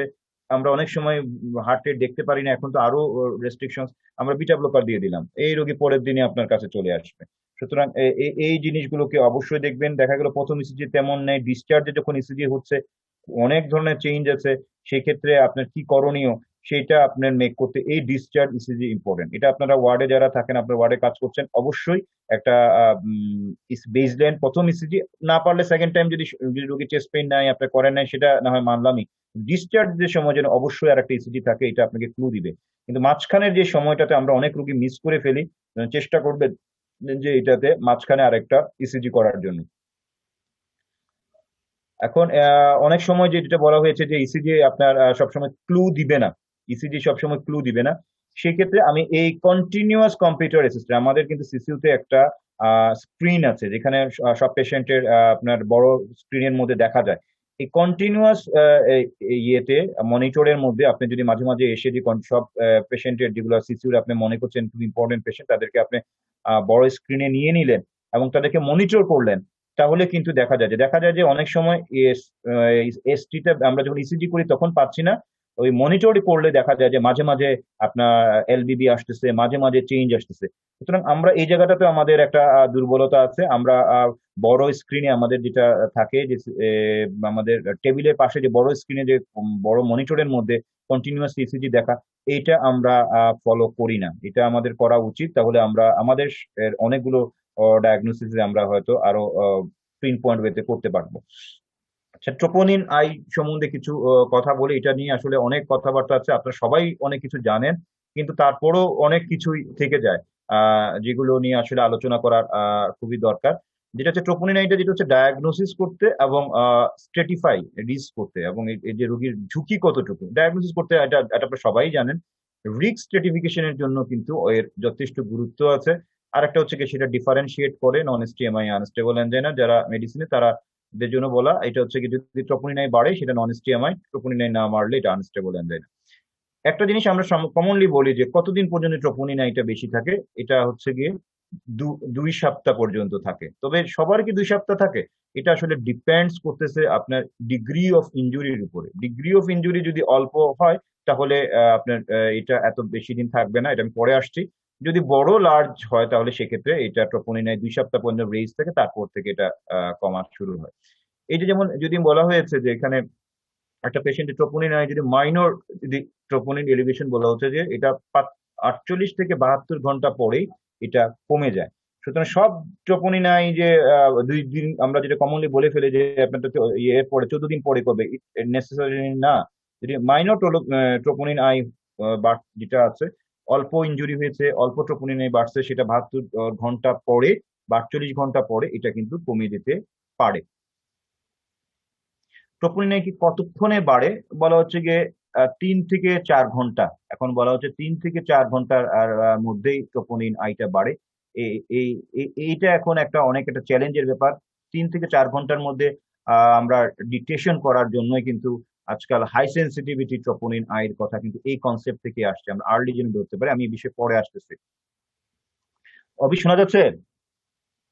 জি স্যার, জি স্যার। হ্যাঁ, হ্যাঁ, শোনা যাচ্ছে। আচ্ছা, আচ্ছা। আরেকটা জিনিস হচ্ছে কি সিকেএমবি একটা নিয়ে একটা কথা আছে। আমরা আগে করা হতো, আজকাল সিকেএমবি করা হয় না। কিন্তু গাইডলাইন গুলোতে কিন্তু সিকেএমবির কথা গুলো বলা হচ্ছে। কেন সিকেএমবির কথা বলা হচ্ছে? সিকেএমবির একটা সুবিধাটা হচ্ছে সিকেএমবিটা খুব দ্রুত কমে যায়।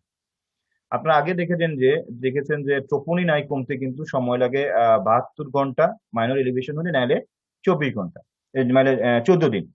এখন যদি একটা রোগীর আর্লি রিইনফেকশন হয়, সেটাকে আপনি ডিকটেট করতে চাচ্ছেন অবজেক্টিভ ওয়েতে, তখন আপনি কি নিবেন? একটা রোগীর আপনি ট্রোপোনিন আই করেছেন, সেটা বেশি, কিন্তু আপনি মনে করতেছেন যে তার আবার এমআই হয়েছে, তখন আপনার সিকেএমবি রোল আছে। যদি আপনার 3 দিনের পরে যদি হয়, যদি দেখা যায় যে 3 দিন পরে মধ্যে আপনার সিকেএমবিটা নর্মালে চলে আসে 2 থেকে 3 দিনের মধ্যে, যদি দেখা যায় যে আপনার সিকেএমবিটার রেস্ট 4 দিন 5 দিন পরে এবং সাথে পেশেন্টের ক্লিনিক্যাল কন্টেক্ট সাজেস্টিভ, তাহলে আপনি এটাকে মনে করবেন যে এটা হয়তো বা আর্লি রিইনফেকশন হয়েছে। আর্লি রিইনফেকশনের ক্ষেত্রে সিকেএমবির একটা রুল আছে, যদিও বা আজকাল সিকেএমবি আমরা করি না, কারণ এটাকে নন স্পেসিফিক। আজকাল গাইডলাইনের ক্ষেত্রে কিন্তু হাই সেন্সিটিভিটি, ইএসসির যে গাইডলাইন হয়েছে হাই সেন্সিটিভিটির উপরে সবচেয়ে বেশি গুরুত্ব দিয়েছিল। আমরা যেটা কমনলি ট্রেডিশনাল ট্রোপোনিনের তুলনায় হাই সেন্সিটিভিটির গুরুত্ব দিয়েছি, কারণ এখানে আপনারা একটু আগে দেখেছেন যে 3 থেকে 4 ঘন্টার মধ্যে ট্রোপোনিন বাড়ে। শুধু এই আর্লি টাইমের মধ্যে যে আমার ডিকটেট করাটা যদি আমি করতে পারি, আমি আর্লি ডিকটেট করতে পারবো, আর্লি ম্যানেজমেন্ট দিতে পারবো, প্রগনোসিস অ্যাসেসমেন্ট করতে পারবো, সেজন্য এটা ইয়ে। আর যেটা হচ্ছে এটা নতুন একটা ইয়ের কথা বলা হচ্ছে, কোপেপটিন। এটা ইএসসির গাইডলাইনে বলা হয়েছে, যেখানে এটা একটা নতুন একটা বায়োমার্কার কথা বলা হয়েছে আর্লি রুল আউটের জন্য। এটা এখনো রিসার্চ পর্যায়ে রয়েছে। কোপেপটিন যখন আপনার high sensitive troponin is available না, তখন করতে এই কোপেপটিনের নামটা আপনারা জেনে রাখবেন। Early rule out of MI তে কোপেপটিনের কথা বলা হচ্ছে। হাই সেন্সিটিভিটি ট্রোপোনিন আইয়ের কথা সবচেয়ে বেশি গুরুত্ব দেওয়া হচ্ছে, কারণ এটা হচ্ছে গিয়ে হায়ার ডায়াগনস্টিক একুরেসি আছে। কারণ আমরা জানি যে আমরা যে ট্রেডিশনাল যে ট্রোপোনিন আই আমরা যেটা করি, সেটা করতে 6 ঘন্টা সময় লাগে, কিন্তু এই হাই সেন্সিটিভ ট্রোপোনিন আই 3 থেকে 4 ঘন্টার মধ্যে ডিটেক্ট করতে পারে। সুতরাং এটার পরে সেই জন্য খুব বেশি ইএসসির যে গাইডলাইনে এবারের যে 20-এর গাইডলাইন, এটাতে এই হাই সেন্সিটিভিটির উপরে খুবই গুরুত্ব দেওয়া হয়েছে। এবং আরেকটা জিনিস আপনারা মাথার মধ্যে রাখবেন যে ট্রোপোনিন আই যে বাড়তেছে, যে এটা অ্যাকচুয়ালি ট্রোপোনিন আই শুধুমাত্র যে কার্ডিয়াক কজে বাড়ে, কার্ডিয়াক কজ ছাড়া নন কার্ডিয়াক কজ গুলোতে বাড়ে, আপনারা কিছু ইঞ্জিনিয়ারিং এটা সবই জানেন। এটার কারণে বাড়তে পারে, এই জিনিসটাকে আমলে রাখবেন। আমি এই বিষয়ে পরে আসতেছি। টাইম, এটা হচ্ছে গিয়ে ইএসসি থেকে যে রিসেন্ট যে গাইডলাইনটা বেরিয়েছে সেটা থেকে নেওয়া। এটা টাইম ফিক্স করে দিয়েছে, আপনি কখন কখন আপনি ট্রোপোনিন আই করবেন। আপনি 0 আওয়ারে আসা মাত্রই একটা করবেন, 1 আওয়ার করতে পারলে বেস্ট অপশন, না হলে 2 ঘন্টার মধ্যে করবেন। 2 ঘন্টার মধ্যে আসলে আমরা ওইভাবে করতে পারবো না, আমাদের হচ্ছে গিয়ে যখন একটা আসলো তখন একটা করলাম, আর আমরা যে জিনিসটা করি 6 ঘন্টা পরে পাঠাই। কিন্তু ইএসসির যে নতুন যে গাইডলাইন, তারা কিন্তু বলতেছে আপনি আসার মাত্র একটা করবেন, এর 2 থেকে 3 ঘন্টা পরে আর একটা করবেন। এটার প্রতি তারা ইএসসির গাইডলাইনে যথেষ্ট গুরুত্ব দিচ্ছে। এটার পিছনে গুরুত্ব দেওয়ার পিছনে তাদের কারণটা হচ্ছে, তাহলে আপনি আর্লি ডায়াগনোসিস করতে পারবেন। আপনি যদি দুটো স্যাম্পল আপনি যদি 3 ঘন্টার মধ্যে যদি করে নিতে পারেন, বেসলাইন একটা করলেন, 3 ঘন্টার মধ্যে আরেকটা করলেন, বা 2 ঘন্টা পর মধ্যে আরেকটা করলেন, ডায়াগনোসিস হয়ে গেলে আর্লি ডিসচার্জ দিতে পারবেন। আর্লি যদি দেখেন যে 2টা troponin I normal, high sensitivity troponin I normal, সেক্ষেত্রে আপনি আর্লি ডিসচার্জ দিতে পারবেন।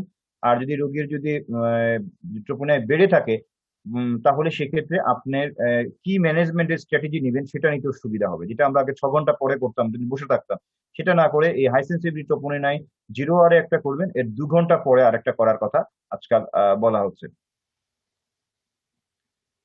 এর সাথে যে জিনিসটা করতে হবে, আপনি ওই যে কথাটাই বলা হয়েছে আর্লি ডিসচার্জের ক্ষেত্রে আপনার এই জিনিসটা খুবই ইয়েটা করতেছে। তবে একটা কথা বারবার বলতেছি আপনাদেরকে, ট্রোপোনিন আই শুধুমাত্র ট্রোপোনিন আই দিয়ে কিন্তু কোনো ডায়াগনোসিস হবে না। ট্রোপোনিন আইর সাথে অবশ্যই অবশ্যই ক্লিনিক্যাল কনটেক্সট খুবই ইম্পর্টেন্ট। ক্লিনিক্যাল সিমটমটা খুবই গুরুত্বপূর্ণ। এটার সাথে ইসিজি ফাইন্ডিংস এবং troponin I, isolated troponin I নিয়ে যেটা আমরা কমনলি ভুল করি, ট্রোপোনিন আই রেজড হয়ে গেছে, এমআই হয়ে গেছে, এটা না। এর সাথে ক্লিনিক্যাল কনটেক্সটটাকে অবশ্যই মাথার মধ্যে নিবেন। ট্রোপোনিন হাই সেন্সিটিভ ট্রোপোনিন আইতে কিছু কিছু ফ্যাক্টর আছে যেগুলো কারণে ট্রোপোনিন আইটাতে এরা রেজড করতে বা ইয়ে করতে লোড হতে কন্ট্রিবিউট করে। এইজের কারণে কিছুটা এটা ভ্যারি করে। তারপরে চেস্ট পেন কতক্ষণ পরে আসলো এটার কারণে ট্রোপোনিনের ডিগ্রিতে ভ্যারি করে। তারপরে রেনাল ফাংশনের এখানে কিছুটা ভূমিকা আছে, সেক্সেরও কিছু ভূমিকা আছে, এগুলো ভ্যারি করে। ওইটা আপনার যে ট্রোপোনিন আইটা যেটা হচ্ছে কি আপনার শর্ট টার্ম আপনাকে প্রগনোস্টিক ইনফরমেশন দিবে এবং লং টার্ম মর্টালিটির ক্ষেত্রে ও এটা দিবে। বলা হয়ে থাকে যত বেশি ট্রোপোনিন আই তত বেশি খারাপ, মানে যত বেশি ট্রোপোনিন আই রেজ তত বেশি মায়োকার্ডিয়াল ড্যামেজ, যত বেশি মায়োকার্ডিয়াল ড্যামেজ তত বেশি হার্ট ফেইলিওর কার্ডিওজেনিক শক হওয়ার রিস্ক বেশি, যত বেশি হার্ট ফেইলিওর কার্ডিওজেনিক শক হওয়ার রিস্ক বেশি, তত বেশি মর্টালিটির রিস্ক বেশি। যত বেশি রোগীর ট্রোপোনিন আই বেশি, মনে করবেন ওই রোগীর মায়োকার্ডিয়াল ইনজুরি বেশি, ওই রোগী তত বেশি খারাপ। সুতরাং ওইগুলোকে প্রায়োরিটাইজ করতে হবে। ওই জন্য এইটা প্রগনোস্টিক অ্যাসপেক্টের জন্য ট্রোপোনিনের degree of troponin I rise is very very important. আর এখানের ক্ষেত্রে এই গাইডলাইনের ক্ষেত্রে ওই বলেছি যে এখানে একটা কথা বলা হয়েছে ইজিএফআর বা ক্রিয়েটিনিন, এটা আমি পরবর্তী গাইডলাইনে আপনাকে যেগুলো আলোচনা করব। আচ্ছা, আরো এখানে যে জিনিসগুলো বলার চেষ্টা করেছে যে ট্রোপোনিন আই আরো কিছু কিছু কারণে বাড়ে, যেটা হচ্ছে গিয়ে রেনাল কারণে বাড়ে, তারপরে হার্ট ফেইলিওরে বাড়ে, হাইপারটেনসিভ ক্রাইসিসে বাড়ে, ব্রেডি এরিথমিয়া গুলোতে বাড়ে, এটা আমি বলা, পালমোনারি এম্বোলিজমে বাড়ে, ইনফ্লামেশনে বাড়ে, নিউরোলজিক্যাল ডিসঅর্ডার্স গুলো বাড়ে। তো আমি কথা কিন্তু একটা কথা বারবার বলেছি, শুধু ট্রোপোনিন আই নিয়ে যদি আপনি আগান তাহলে আপনি ডায়াগনোসিস ভুল করবেন। সুতরাং অবশ্যই অবশ্যই তার ক্লিনিক্যাল কনটেক্সট, ইসিজি, টোটাল জিনিসটাকে আমলে নিবেন। একটা রেনাল পেশেন্ট আমরা অনেক সময় আমাদের ইয়েতে আমি যখন ট্রেনিং করতাম তখন সেলিম স্যার আমাকে প্রায় একটা কথা বলতেন যে তোমার যে রোগীর যদি চেস্ট পেন যে তোমার কাছে টিপিক্যাল না মনে হয় তুমি ট্রোপোনিন আই করিও না। টিপিক্যাল ট্রোপোনিন আই করে বরং তুমি আরো বিপদে পড়লা, বরং তুমি এখন কোন দিকে যাবা সেটা আমরা মিস করবো। উনার দিক থেকে উনার এটা যুক্তি ছিল। আরেকটা পাল্টা যুক্তি আছে, আমরা যদি অনেক সময় আমরা ট্রোপোনিন আই না করি, অনেক সময় আমাদের রোগীগুলো ভালো হিস্ট্রি দেয় না, যার ফলে আমরা অনেক সময় দেখা যায় যে রোগীর ডায়াগনোসিসটা মিস করে ফেলি, যার কারণে আমরা প্রায় সব রোগীকে ট্রোপোনিন আই করি। তবে ট্রোপোনিন আই যেটাই করেন না করেন কিন্তু এর ইন্টারপ্রিটেশনটা অবশ্যই অবশ্যই ক্লিনিক্যাল কনটেক্সট ইসিজির সাথে আমলে নিয়ে করতে হবে। অভি শোনা যাচ্ছে তো? হ্যাঁ অভি? জি স্যার, জি হ্যাঁ, স্যার, জি ওকে স্যার। ওকে ওকে। জি স্যার, শুনুন। আচ্ছা, আরো কিছু কারণ এখানে বলা হয়েছে, কার্ডিয়াক কন্টিউশনস কারণে বাড়তে পারে, হাইপোথাইরয়েডিজমের কারণে বাড়তে পারে, টাকোসুবুর কারণে বাড়তে পারে, এগুলোর কথা বলা হয়েছে। এগুলো তোমরা জাস্ট মাথার মধ্যে রাখবা যে ট্রোপোনিনে আছে। এখন এইটার সম্বন্ধে একটু কথা বলে নেই যে কিভাবে বুঝবো যে এটা আমার অ্যাথেরোস্ক্লেরোটিক প্রসেসের কারণে ট্রোপোনিন এটা বাড়ছে, না আদার্স দেন হার্ট ফেইলিওর, রেনাল ফেইলিওরস বা টেকিয়ারিথমিয়া এটার কারণে বাড়ছে। এটা যদি বলি, এটাকে বলা হয় যে দুটো জিনিস এখানে কাজ করছে, তোমরা অনেকেই জিনিসগুলো জানো, একটা ফ্ল্যাট কার্ভ আর একটা হচ্ছে গিয়ে রাইজ এন্ড ফল কার্ভ। যদি একটা রোগীর ট্রোপোনিন আই, এটা করার জন্য অবশ্যই আমার 2টা ট্রোপোনিন আই লাগবে। আমাদের অনেক রোগী ট্রোপোনিন আই করতে চায় না, এটা একটা প্রবলেম। কিন্তু যে সমস্ত রোগীর ক্ষেত্রে পসিবল, আপনারা একাডেমিক ইন্টারেস্টেই রোগীকে 2টো স্যাম্পল করাবেন, এটা আপনাদেরকে নলেজ বিল্ড আপ করতে সাহায্য করবে। বিশেষ করে এই ধরনের সিনারিওতে যদি আপনি মনে করেন যে it may not be a non STACS, it may not be unstable যে নন এসটিএমআই, এর এই ধরনের ব্যাকগ্রাউন্ড আছে, এটা রেনাল আছে, একটা হার্ট ফেইলিওর মনে করতেছেন, এই ধরনের সিনারিও আছে, তখন অবশ্যই 2টো ট্রোপোনিন আই করাবেন। তো যে জিনিসটা হচ্ছে, যদি রাইজ এন্ড ফল এই ধরনের কার্ভ থেকে অনেক বেশি rise, delta of troponin I অনেক বেশি, পরেরটাতে কম, এই যে ফ্ল্যাকচুয়েশনটা অনেক বেশি, তাহলে সেটা হবে নন এসটিএসি আনস্টেবল। যে ডেল্টা বলতে বোঝানো হচ্ছে যে একটা রোগীর যদি মোর দেন 20%, বেসলাইন থেকে মোর দেন 20% যদি ট্রোপোনিন আই এর ডিফারেন্স থাকে, তাহলে এটা নন এসটিএসিএস আনস্টেবল এনজাইনার ফেভারে যাবে। কিন্তু যদি ফ্ল্যাট কার্ভ থাকে, যেটার ইনফারেন্সটা হচ্ছে যদি দুইটা ট্রোপোনিন আই করলে এটা বেসলাইন এবং পরেরটা যদি লেস দেন 20% হয়, তাহলে সেটা আপনার এই ধরনের কারণে বাড়ছে বলে মনে হবে। এটার রেফারেন্সটা হচ্ছে আমরা ইউনিভার্সাল ডেফিনেশন অফ এমআই যেটা পড়েছি, যে ফোর্থ ডেফিনেশন যে লেটেস্ট যে সেটাতে বলা আছে এই 20%। এই কথাটা আপনারা ওয়ার্ডের সময় প্রায় জিজ্ঞাসা করেন, স্যার কোনো কি মাত্রা আছে, এত বাড়লে এত বা এটার কথা, এটার উত্তর হচ্ছে 20%। বেসলাইন থেকে যদি 20%-এর বেশি হয়, তাহলে সেটা হচ্ছে কি আপনার নন এসটি এসসিএস বা ওইটার ফেভারে যাবে। যদি লেস দেন 20% হয়, প্রথমটা আর সেকেন্ডটা দুইটার মধ্যে ডিফারেন্স, যেটাকে আমরা ফ্ল্যাট কার্ভ বলি, তখন এই ধরনের হতে পারে। কারণ আমরা এই জিনিসটাতে আমরা অনেক সময় মিস করি। আমরা একটা জিনিস আপনারা মনে রাখবেন, আমরা যে ওষুধগুলো দিচ্ছি ইকোস্প্রিন, ক্লোপিডেগ্রল, এনোক্সাপিনস, এগুলো কিন্তু এই ধরনের রোগীগুলো, বিশেষ করে রেনাল ফেলিওর, এগুলোর জন্য কিন্তু ঝুঁকিপূর্ণ। এই যে রেনাল পেশেন্টের যা প্রয়োজন নাই তার ক্ষেত্রে আমরা দিচ্ছি এক। দ্বিতীয়ত আমরা এগুলো দেওয়ার মাধ্যমে আমাদের ডায়াগনোসিসটা সবগুলো গণহারে করার কারণে আমাদের কিন্তু পেশেন্ট লোড গুলো বেড়ে যায়। একবার একজন শিশু থেকে যখন সে চলে যায় আনস্টেবল অ্যানজাইনা একটা ডায়াগনোসিস হয়ে, এই রোগীগুলো কিন্তু বারবার আসে। সুতরাং আপনি যখনই ডায়াগনোসিস গুলো করবেন, আপনাদের কাছে রিকোয়েস্ট যে আপনারা লজিক্যাল থাকবেন। স্যার আমি এই জিনিসগুলো পাইছি, এই রিস্ক ফ্যাক্টর আছে, এই ক্লিনিক্যাল কন্টেক্সট ছিল, সেজন্য আমি আমার এইটার ফেভারে থাকছি। এটা যেন আপনারা হোমওয়ার্ক গুলো করে নেন। এটাই আমার লাস্ট স্লাইড, আমি পরে আপনাদের সাথে আলোচনায় আসবো।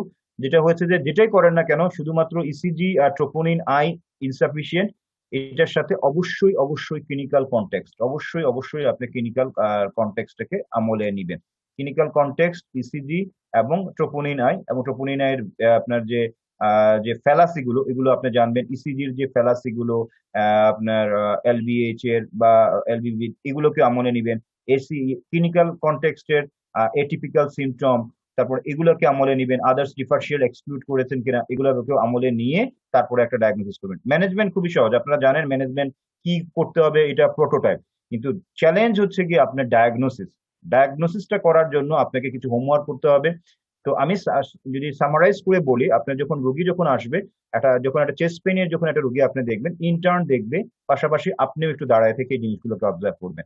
তো আপনাদের যারা নতুন আসছেন তাদেরকে এই কারণে বারবার বলবো, আসলে ব্যাপারটা হচ্ছে যে আমাদের যে জিনিসটা হচ্ছে, কিছু কিছু জিনিস আছে বুকিশ হলে শুধুমাত্র ইয়ে করা যায় না। ক্লিনিক্যাল আইকে শার্প করতে হলে অবশ্যই আপনাকে ব্যাট সাইডে থাকতে হবে, এবং এক একটা এক্সপেরিয়েন্স গ্যাদার করতে হবে। এক একটা এক্সপেরিয়েন্স থেকে আপনি ভুল করবেন, ভুল থেকে পরবর্তী ধাপে আগাবেন। সুতরাং এটা যখন রোগী আসবে, আপনার যখন ইন্টার্ন যখন নেয়, আপনারা চেষ্টা করবেন সুপারভাইজড ওয়েতে যেন এটা নয়। ইন্টার্ন নিচ্ছে, আপনি দূরে দাঁড়িয়ে দেখবেন। যদিও বা এখন কোভিড সিচুয়েশনের জন্য অনেক ধরনের আপনাদের শর্টকামিংস আছে, তার পরবর্তীতে আপনি যতটুকু সম্ভব আইডিয়ালি কি করবেন, যখন নিচ্ছে আপনি প্রথম পেশেন্টকে অবজার্ভ করবেন, কতগুলো ডাটা আপনাকে রোগীকে জিজ্ঞেস করা ছাড়াই আপনি পাবেন। যেমন পেশেন্টের এইজ কেমন, তারপরে তার ওবিসিটিটা কেমন আছে, তার চেস্ট পেইন নিয়ে সে কি পরিমাণ রেস্টলেসনেস আছে, এই জিনিসগুলো কিন্তু আপনি একটা অবজারভেশনে পেয়ে যাবেন। তারপরে যখন চেস্ট পেইন যখন হিস্ট্রিটা নিতে শুরু করবেন, তখন আপনি যে জিনিসটা করবেন, পেশেন্টকে সময় দিবেন তার স্টোরিটা বলার জন্য। আপনি ইন্টারাপ্ট করবেন না। আপনি রোগীকে জিজ্ঞাসা বলবেন যে কখনোই বলা যাবে না যে আপনার কি বুকে ব্যথা মাঝখানে হয়, এই কথাগুলো বলা যাবে না। আপনি আপনার বলেন আপনার সমস্যা কি, ওপেন কোয়েশ্চেন হবে। সে তার বললো বুকে ব্যথা, তখন এর সাথে আপনি আর টুকিটাকে অন্য যে 4টা symptom, palpitation, shortness of breadth, তারপরে সিনকোপ, এই রিলেটেড কথাগুলো, আপনার কি বুক ধড়ফড় করে, আপনার কি শ্বাসকষ্ট হয়, এই কথাগুলো পাশাপাশি জিজ্ঞাসা করে নেবেন। এগুলো আপনাকে ক্লু দিবে কোনো ধরনের এরিথমিয়া, ক্লিনিক্যালি ক্লু দিবে কোনো ধরনের এরিথমিয়া আছে কিনা, কোনো ধরনের ফেইলিওর কিছু আছে কিনা, হিস্ট্রির মধ্যে ক্লু দিবে। তারপরে আপনি হিস্ট্রিটা নিলেন, তার দেখলেন যে তার ইস্কিমিক চেস্ট পেইনটা কিরকম আছে। সব রোগী চেস্ট পেইন নাও বলতে পারে, ডিসকমফোর্ট বলতে পারে, অনেকে ইনডাইজেশনের কথা বলতে পারে, এগুলো মাথার মধ্যে রাখবেন, এটিপিক্যাল।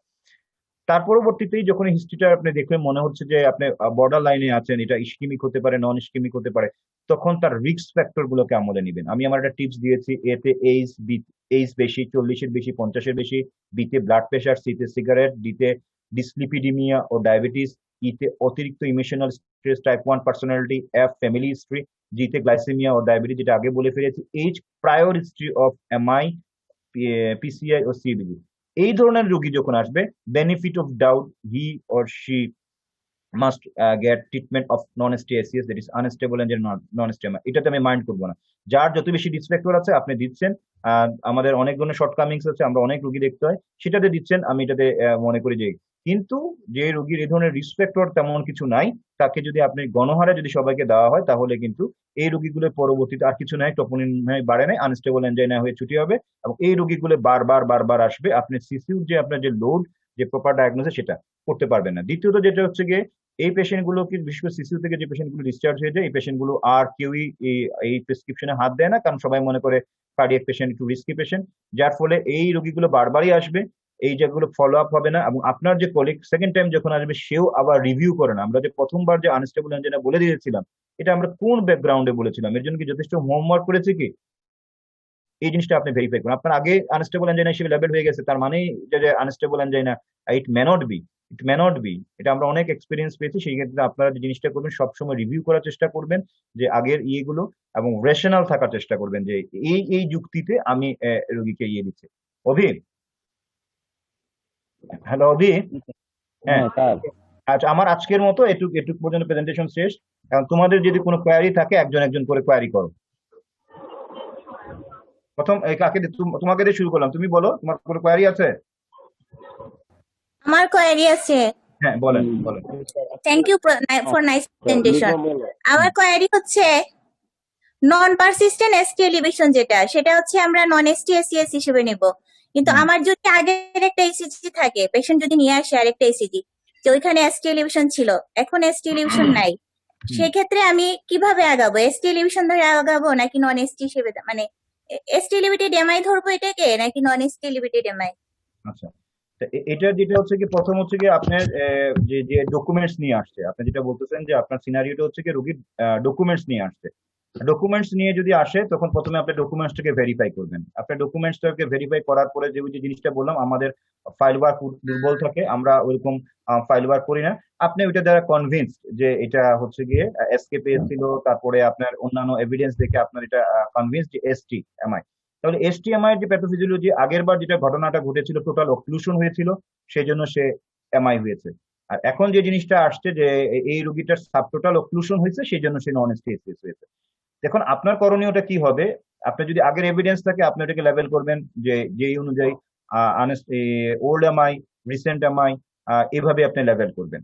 আর এই এখনকার যে সিনারিওটা, সেটাকে যদি দেখেন যে আপনার এটার আগের এসটিটার মধ্যে খুব বেশি চেঞ্জ আসে নাই, আপনি দুইটা সিরিয়াল ইসিজির মধ্যে খুব বেশি চেঞ্জ আসে নাই, আপনার যে চেঞ্জটা যদি থাকে, তাহলে আপনি নন এসটিএসিএস এর লাইনে চিন্তা করবেন। তবে এই জিনিসটা যেটা করতে হবে, আপনাকে সিরিয়াল ইসিজি করতে হবে। কিন্তু সিরিয়াল ইসিজি না করলে, যে আপনি যে জিনিসটা আমরা প্রায় মিস করি, যে একটা আনস্টেবল এনজাইনা হলে আমরা আমাদের একটা কমন বিলিভ, আরে এটা কোনো ব্যাপার না, টপনি নেই, বাড়ে নাই, কোনো পাত্তা দেই না। কিন্তু একটা জিনিস মাথায় রাখবেন যে আনস্টেবল এনজাইনা একটা সাবটোটাল অক্লুশন। এই সাবটোটাল অক্লুশন যদি লেফট মেইন অথবা ইয়েতে প্রক্সিমাল এলএডির কাছাকাছি হয়, এই সাবটোটাল অক্লুশন কিন্তু অন্যটার তুলনায় অনেক বেশি, এলসিএক্স বা ইয়ের তুলনায় বেশি কিন্তু হতে পারে। কিন্তু আনস্টেবল এনজাইনা, এটাতে চিন্তা করার কিছু না, এটা এমন কিছু না, টপনি নেই, বাড়ে না, এটাকে কখনো মনে করবেন না। It may B detrimental. এটা হচ্ছে ইন্ডিভিজুয়ালাইজড, কোন জায়গাটাতে অক্লুশনটা হচ্ছে ওইটার উপর ডিপেন্ড করবে। আপনি লিখবা, আপনাকে আপনার প্রশ্নের উত্তর পেয়েছেন? ক্লিয়ার হয়েছে? হ্যালো? হ্যাঁ, না আমার প্রশ্ন, আপনি যে একটা স্লাইড দেখাইছেন যে নন পারসিস্টেন্ট এসটি এলিভেশন হলে আমি নন এসটিএসিস ধরবো, হুম, এরকম কি কোনো ব্যাপার আছে কিনা? মানে আমি যদি একটা এভিডেন্স পেয়ে যাই, তাহলে তো সেটা এসটি এলিভেটেড এমআই হবে। হ্যাঁ, এটা তো মানে অবশ্যই। হাফ এন আওয়ার, 1 ঘন্টা আগে এসটি এলিভেশন ছিল, সেটা হুম, রিজলিউশন হয়ে গেছে, আসলো হুম, নন এসটি নিয়ে, মানে হুম। এসটি এলিভেশন নাই, সেক্ষেত্রে তো আমি এটা এসটি এলিভেশন এমআই ধরবো। না, এর মধ্যে এটা ফ্যালাসি আছে। যেটা আপনার যে এসটিটা এলিভেশন হয়েছিল, সেটা এমন হতে পারে তার একটা ভাস্কুলার অক্লুশন হয়েছে, মানে একটা আপনি কি বলবো এটাকে, ভ্যাসোস্পাজম হয়েছিল। ভ্যাসোস্পাজম হওয়ার জন্য আপনার ওই ক্ষেত্রে আপনার ওই ইয়েটা বেড়েছিল, আপনার কি বলে, আপনার ওই এসটিটা এলিভেশন হয়েছিল। এসটিটা এলিভেশন হওয়ার পর আপনার কাছে যখন আসছিল, তখন যদি এটা আপনার যদি আপনি পান তখন এসটি এলিভেশন, তাহলে আপনি ধরে নিলেন যে মোর দেন 20 মিনিটস এর এটা আছে, সেজন্য আপনি বললেন যে এটাকে এসটিএমআই। কিন্তু যদি আপনি দেখেন আগের একটা ইসিজির মধ্যে এসটি এলিভেশন আছে, আপনার কাছে যখন আসছে তখন ইসিজি নাই, আস্তে আস্তে কমে গেছে। হ্যাঁ, এটা অনেক ধরনের সিনারি, একবার পুরা পুরা কমে যাওয়া, আর একটা হচ্ছে গিয়ে একদম ইয়ে, মানে কিছু জিনিস থেকে যাওয়া। আমি একদম নর্মাল হয়ে যাওয়া যদি বলি, সেটার একটা এক্সপ্লেনেশন হচ্ছে ভেসোস্পাজম। ভেসোস্পাজম হলে প্রথমবারের কারণে এসটি এলিভেশন হয়েছিল, এখন যেটা হচ্ছে এর কারণে ওই স্পাজমটা কমে যাওয়ার কারণে গত কিছু ওষুধ পেয়েছিল, এই কারণে নর্মাল হয়ে আসছে। আবার আরেকটা সিনারিও আসছে, একটা রোগীর এসটি এলিভেশন ইসিজিতে আছে, এটা যখন আপনার কাছে আসলো, ইসিজিতে আসলো, তখন এসটি পুরোপুরি নর্মাল হয় না, কিছু জিনিস থেকে গেছে, তখন এটাকে কিন্তু আপনি নন এসটি এসিএস বলবেন না, তখন সেটাকে আপনি এসটিএমআই বলবেন, কারণ আপনার আগের এভিডেন্সে তো এসটি ছিল। এখন ইন দ্য মিন টাইম এখানের মধ্যে ওইটা আসলে হচ্ছে গিয়ে আমরা যে জিনিসগুলো ওষুধগুলো দেই, আমাদের বডির মেইন যে ওষুধগুলো থাকে, আমাদের যে কমপ্লিমেন্টারি সিস্টেম গুলো থাকে, পপুলেশন সিস্টেম গুলো, এগুলোকে আমরা অ্যাক্টিভেট করি। এখন বাইরে থেকে কেউ ওষুধ খেলে বা অটোই 34% ক্ষেত্রে নর্মাল হয়ে যেতে পারে বা কিছুটা কমে আসতে পারে। সুতরাং এটা হচ্ছে দুইটা সিনারিও। যদি এসটি এলিভেশন পুরো নর্মাল হয়ে যায় তাহলে আপনি মনে করতে পারেন যে এটা ভেসোস্পাজম। যদি এটা দেখা যায় এসটি এলিভেশন আগে ছিল, আপনার কাছে যখন আসছে তখন কিছুটা কিউ আছে, কিছু চেঞ্জ আছে, এসটিটা পুরো বেসলাইনে পৌঁছে নেয়, তখন আপনি এটাকে এসটি এমআই হিসেবেই লেবেল করবেন, হয়তো তার ডিগ্রি এটা কমে গেছে, এটা নন এসটি এসিএস না, যেহেতু আপনার আগের এভিডেন্সে ছিল ইসিজি এলিভেশন। জি। আর কেউ প্রশ্ন? স্যার আমার আমার প্রশ্ন সেই জায়গায় স্যার, যদি রোগীটা এসটি এলিভেশন ছিল, আমার এখানে আস্তে আস্তে দেখা যাচ্ছে যে আসার পরে আমার ইসিজি নর্মাল, হুম আমি ট্রোপোনিনাই পাঠালাম যে আসলে এটা কি ছিল, ট্রোপোনিনাই যদি স্যার নর্মাল হয় হুম তাহলে কি আমি এটা নন এসটিএমআই বলবো, মানে আনস্টেবল অ্যাঞ্জিনা বা নন এসটিএমআই, বা কম যদি থাকে ট্রোপোনিনাই বাড়তি, দেন নন এসটিএমআই দিকে যাবো কিনা? কারণ আগেও এটা তো আগে বেশি ছিল, এখন মাঝখানে বা আমার এখানে আসার পর নর্মালি হয়ে গেছে। সুতরাং আমার হাতে যদি কোনো বুকে ব্যথাও নেই, শুধু হাতে আচ্ছা ফ্লু আছে, হচ্ছে এখন ট্রোপোনিনাই। আচ্ছা, এটা যদি বলেন তাহলে আপনার সিনারিওটা হচ্ছে গিয়ে ইয়ের কথা বলা হচ্ছে যে এটাতে যদি বলেন আপনি নর্মাল হয়ে গেছে, এটা যদি আপনার সবচেয়ে ভালো হয় আপনার হসপিটাল সিনারিওতে হলে আপনি ইয়েটা করতে মানে ইয়ে করতে অ্যাসেসমেন্ট করতে সুবিধা হয়। একটা কথা বলা হয় কিন্তু নন এসটি এসিএস এর ট্রানজিয়েন্ট এসটি এলিভেশন হতে পারে, এই ট্রানজিয়েন্টটা কত, সময়টা হচ্ছে গিয়ে 20 মিনিটের কম। 20 মিনিট ইয়েতে মানে নন এসটি এসিএস এও এসটি এলিভেটেড হতে পারে, কিন্তু এটা 20 মিনিটের কম সময় হবে, 20 মিনিটের কম সময় হবে। আপনি যে সিনারিওটা বললেন যে ইয়েতে একটা ইসিজি ছিল যে এসটি এলিভেশন ছিল, আপনি যখন ইয়েতে যখন আসছে তখন আপনি করলেন, করার পরে দেখলেন যে তার এই এসটি এলিভেশনটা নাই, তারপরে আপনি ট্রোপোনিন আইটা করছেন, ট্রোপোনিন আই করার পরে নর্মাল আসছে। আপনার এই সিনারিওর জন্য আমার ইয়েটা হচ্ছে গিয়ে এক্সপ্লেনেশন হচ্ছে, এটা হচ্ছে গিয়ে এক ধরনের ভেসোস্পাজম, যেটাকে আমরা নন এসটি এসিএস দের একটা ভ্যারাইটি হিসেবে দেখি। ভেসোস্পাজম যদি খুব ভিগোরাস হয় তাহলে ট্রোপোনিন আই বাড়তে পারে। ভেসোস্পাজমের মাত্রা যদি ভিগোরাস না হয় সেক্ষেত্রে আপনার troponin I may not be reach. সুতরাং আপনার প্রশ্নের উত্তর হচ্ছে যে এটাকে আমরা তখন সেক্ষেত্রে নন এসটিএসিএস বলতে পারবো, তখন এর এক্সপ্লেনেশন গুলো হচ্ছে এরকম, এটা হয়তো ভেসোস্পাজম হয়েছিল এইভাবে, তো ভেসোস্পাজমটাকে আমরা নন এসটিএসিএস এর একটা ভ্যারাইটি হিসেবে তখন হিসাবে নিব। ঠিক আছে? স্যার স্যার হ্যাঁ ট্রোপোনিনাই যদি ওই ক্ষেত্রে যদি ট্রোপোনিনাই যদি না বাড়ে তাহলে কি আমরা নন এসটিএমআই বলবো ওই নন জায়গাটায়? এসটিএমআই কেন বলবেন? আপনি তখন বলবেন আনস্টেবল অ্যাঞ্জাইনা বলবেন, নন এসটিএমআই তো আপনি বলতে পারবেন না। নন এসিএস এর একটা আচ্ছা, ভেরিয়েন্ট। এই জি আদিল জি আদিল আমি জি একটু বলি, জি, আসলে ওরা হুম, মানে কনফিউজ করতেছে একটা জায়গায়, সেটা জি এমআই কে কনফিউজ করতেছে। জি স্যার। আপনারা কেন যে এমআই কে কনফিউজ করতেছেন এখানে আমি বুঝি না। আপনাদের কোশ্চেন গুলা মানে এতটাই সিলি কোশ্চেন করতেছেন যে এটা একটা এমডি থার্ড পার্টির স্টুডেন্টের কোনো কোশ্চেন হতে পারে না, না লিপার কোশ্চেন, না মানে ওবি কামালের কোশ্চেন। আমি তো মানে আপনাদের মানে লেভেল দেখে আমার তো মানে থ হয়ে যাইতেছে। এমআই আর আনস্টেবল এনজাইনা মানে তো কোয়াইট ডিফারেন্ট। আনস্টেবল এনজাইনা মানে এই যে part of angina, it's not MI. আপনি যখনই এমআই বলবেন তখনই আপনি এমআই মানে ডিফারেন্ট ফেলবেন। মানে এমআই ডিফাইন অ্যাজ এ মানে evidence of myocardial necrosis in the evidence of clinical settings of ischemia. Myocardial necrosis আপনি এভিডেন্ট করবেন কি করবে? ট্রোপোনিন আই দিয়া। আর এই ক্লিনিক্যাল মানে সিনারিও ইসকেমিয়া আপনি কি করে বুঝবেন? ইসিজি এবং এনজাইম চেঞ্জ দিয়ে বুঝবেন। এইটা থাকলে আপনি এমআই তে যাবেন। এগুলো যদি না থাকে, chest pain that consisted with ischaemia without মানে evidence of enzyme and ECG change 3D ischaemia, সেটা হইতেছে unstable angina. Unstable angina still angina, though it is unstable. কারণ pathophysiology, aetiology, clinical features all are same from unstable angina to MI. MI হইতে গেলেই তার troponin raise হইতে হবে এবং clinical scenario থাকতে হবে। এসটি সেগমেন্ট এলিভেটেড হলে এসটি এলিভেটেড হবে, এসটি এলিভেটেড না হলে এসটি এলিভেটেড না।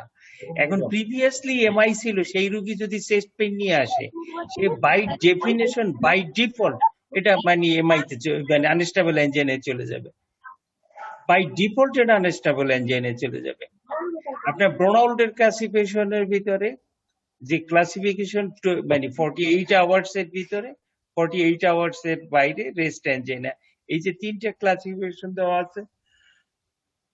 আনস্টেবল এনজাইনা রেটের মানে ডিফাইন্ড ক্লাসিফিকেশন। আপনারা মানে আধা ঘন্টা 20 মিনিট এগুলো নিয়ে যে মানে নাড়াচাড়া করতেছেন, এগুলো তো এসটি এলিভেটেড মানে এভিডেন্সের। এসটি এলিভেটেড এভিডেন্স মানে ট্রোপোনিন বেশি থাকলে তার হলো যে এমআই এভিডেন্স। আনস্টেবল এনজাইনা ও কিন্তু ডেফিনেশন প্রথমেই বলছে এটা একটা ইন্টারমিডিয়েট টার্ম, যেটা এমআই একদিকে আর একদিকে নন স্পেসিফিক চেস্ট পেইনের মাঝামাঝি একটা পেইন। চেস্ট পেইন থাকবে দ্যাট কনসিস্টেন্ট উইথ ইসকেমিয়া, তার time, location, duration, character, radiation all are set with ischemic type, but duration definitely more than 10 minutes. এই একটা জায়গায় শুধুমাত্র আপনি ডিফারেন্সিয়েট করতে পারতেছেন যে এটা আর মানে ক্রনিক স্টেবল এনজাইনা না। Chronic stable angina usually less than 5 minutes, but invariably less than 10 minutes. এই টাইমিংটা আর বাকিটা সব সমান, আনস্টেবল এনজাইনা আর ক্রনিক স্টেবল এনজাইনা এমআই ডেফিনেশনের সব চেস্ট পেইনের ক্যারেক্টার সমান, শুধু টাইমিং একটা চেঞ্জ আছে, ট্রোপোনিন নরমাল এবং ECG normal. It's unstable angina. তো এইটারে নিয়ে মানে এমআই এর সাথে আপনার কেন কনফিউজ করতেছেন? এমআই তে আপনার ট্রোপোনিন বেশি থাকবে, ইসিজি থাকলে ইসিজি এলিভেটেড থাকলে এটা এসটি এলিভেটেড এমআই, ইসিজি না থাকলে নাই।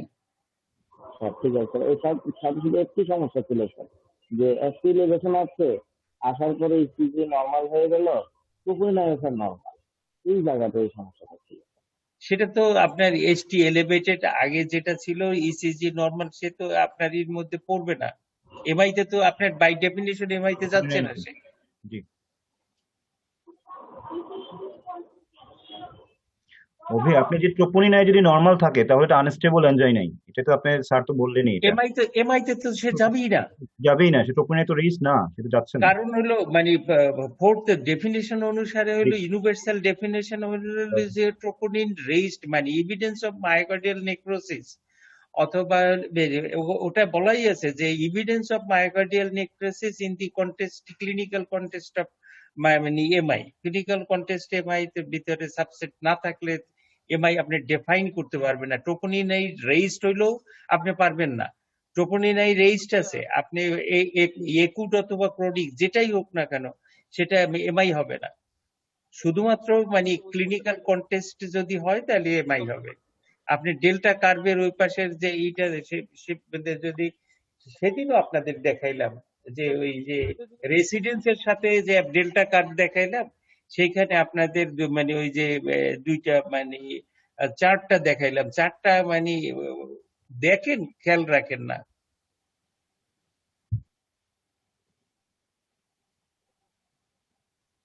এইখানে ওই যে লিখে দিছে তো মানে angina at rest more than 20 minutes, SCC হাতে 20 মিনিটস বলছে, ইএসসি তে 10 মিনিটস বলছে। হ্যাঁ হ্যাঁ, আর এনজাইনা মানে of new onset at least CSS class 2 to 3 সিবিআইটি লাগবে, and increasing progressively. এটা প্রোনাউন্ডের আরো মানে এইভাবে দিছে, উইদিন 20 মানে 48 hours rest angina, within 48 hours rest angina না, এরকম ভাবে ভাগ করে দিছে, 1 to 3 class A B C করে দিছে। আর কারো কোনো কোয়েশ্চেন আছে? ম্যানেজমেন্ট একই রকম, শুধুমাত্র ই নাই, থ্রোম্বোলাইটিক্স আর এই নাই, আনস্টেবল এনজাইনায় ম্যানেজমেন্ট অ্যান্টি ইসকেমিক ম্যানেজমেন্ট যেটা আছে সেটাই দিতে হবে এবং রিস্ক স্ট্র্যাটিফিকেশন করে নিতে হবে। এটা এটা রিস্ক স্ট্র্যাটিফিকেশন করলে দেখা যাবে যে এটা লো অথবা ইন্টারমিডিয়েট রিস্ক গ্রুপ আছে মেডিকেল ম্যানেজমেন্ট।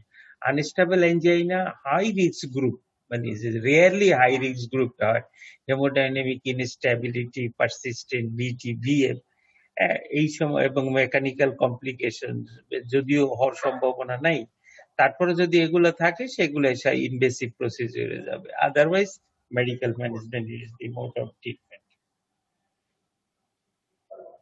আপনারা যেটা করেন সেটা হইতেছে আনস্টেবল এনজাইনাটাকে আপনারা মানে এই যে ক্লারিফাই করেন না, মানে যে কোনো পেপটিক আলসার ডিজিজ অথবা চেস্ট পেইন এইটাকে আনস্টেবল এনজাইনা হিসাবে লেবেল করা হয়। কার্ডিওলজিতে ঢুকলেই সব আনস্টেবল এনজাইনা। হ্যাঁ, এটা নন কার্ডিয়াক চেস্ট পেইনের ডায়াগনোসিসও করেন না। চেস্ট পেইন 20 মিনিটস বা 10 মিনিটস এর বেশি আছে, অতএব এটা মিনিসে, কিন্তু তার ক্যারেক্টার দেখেন না, কোয়ালিটি দেখেন না, রেডিয়েশন দেখেন না।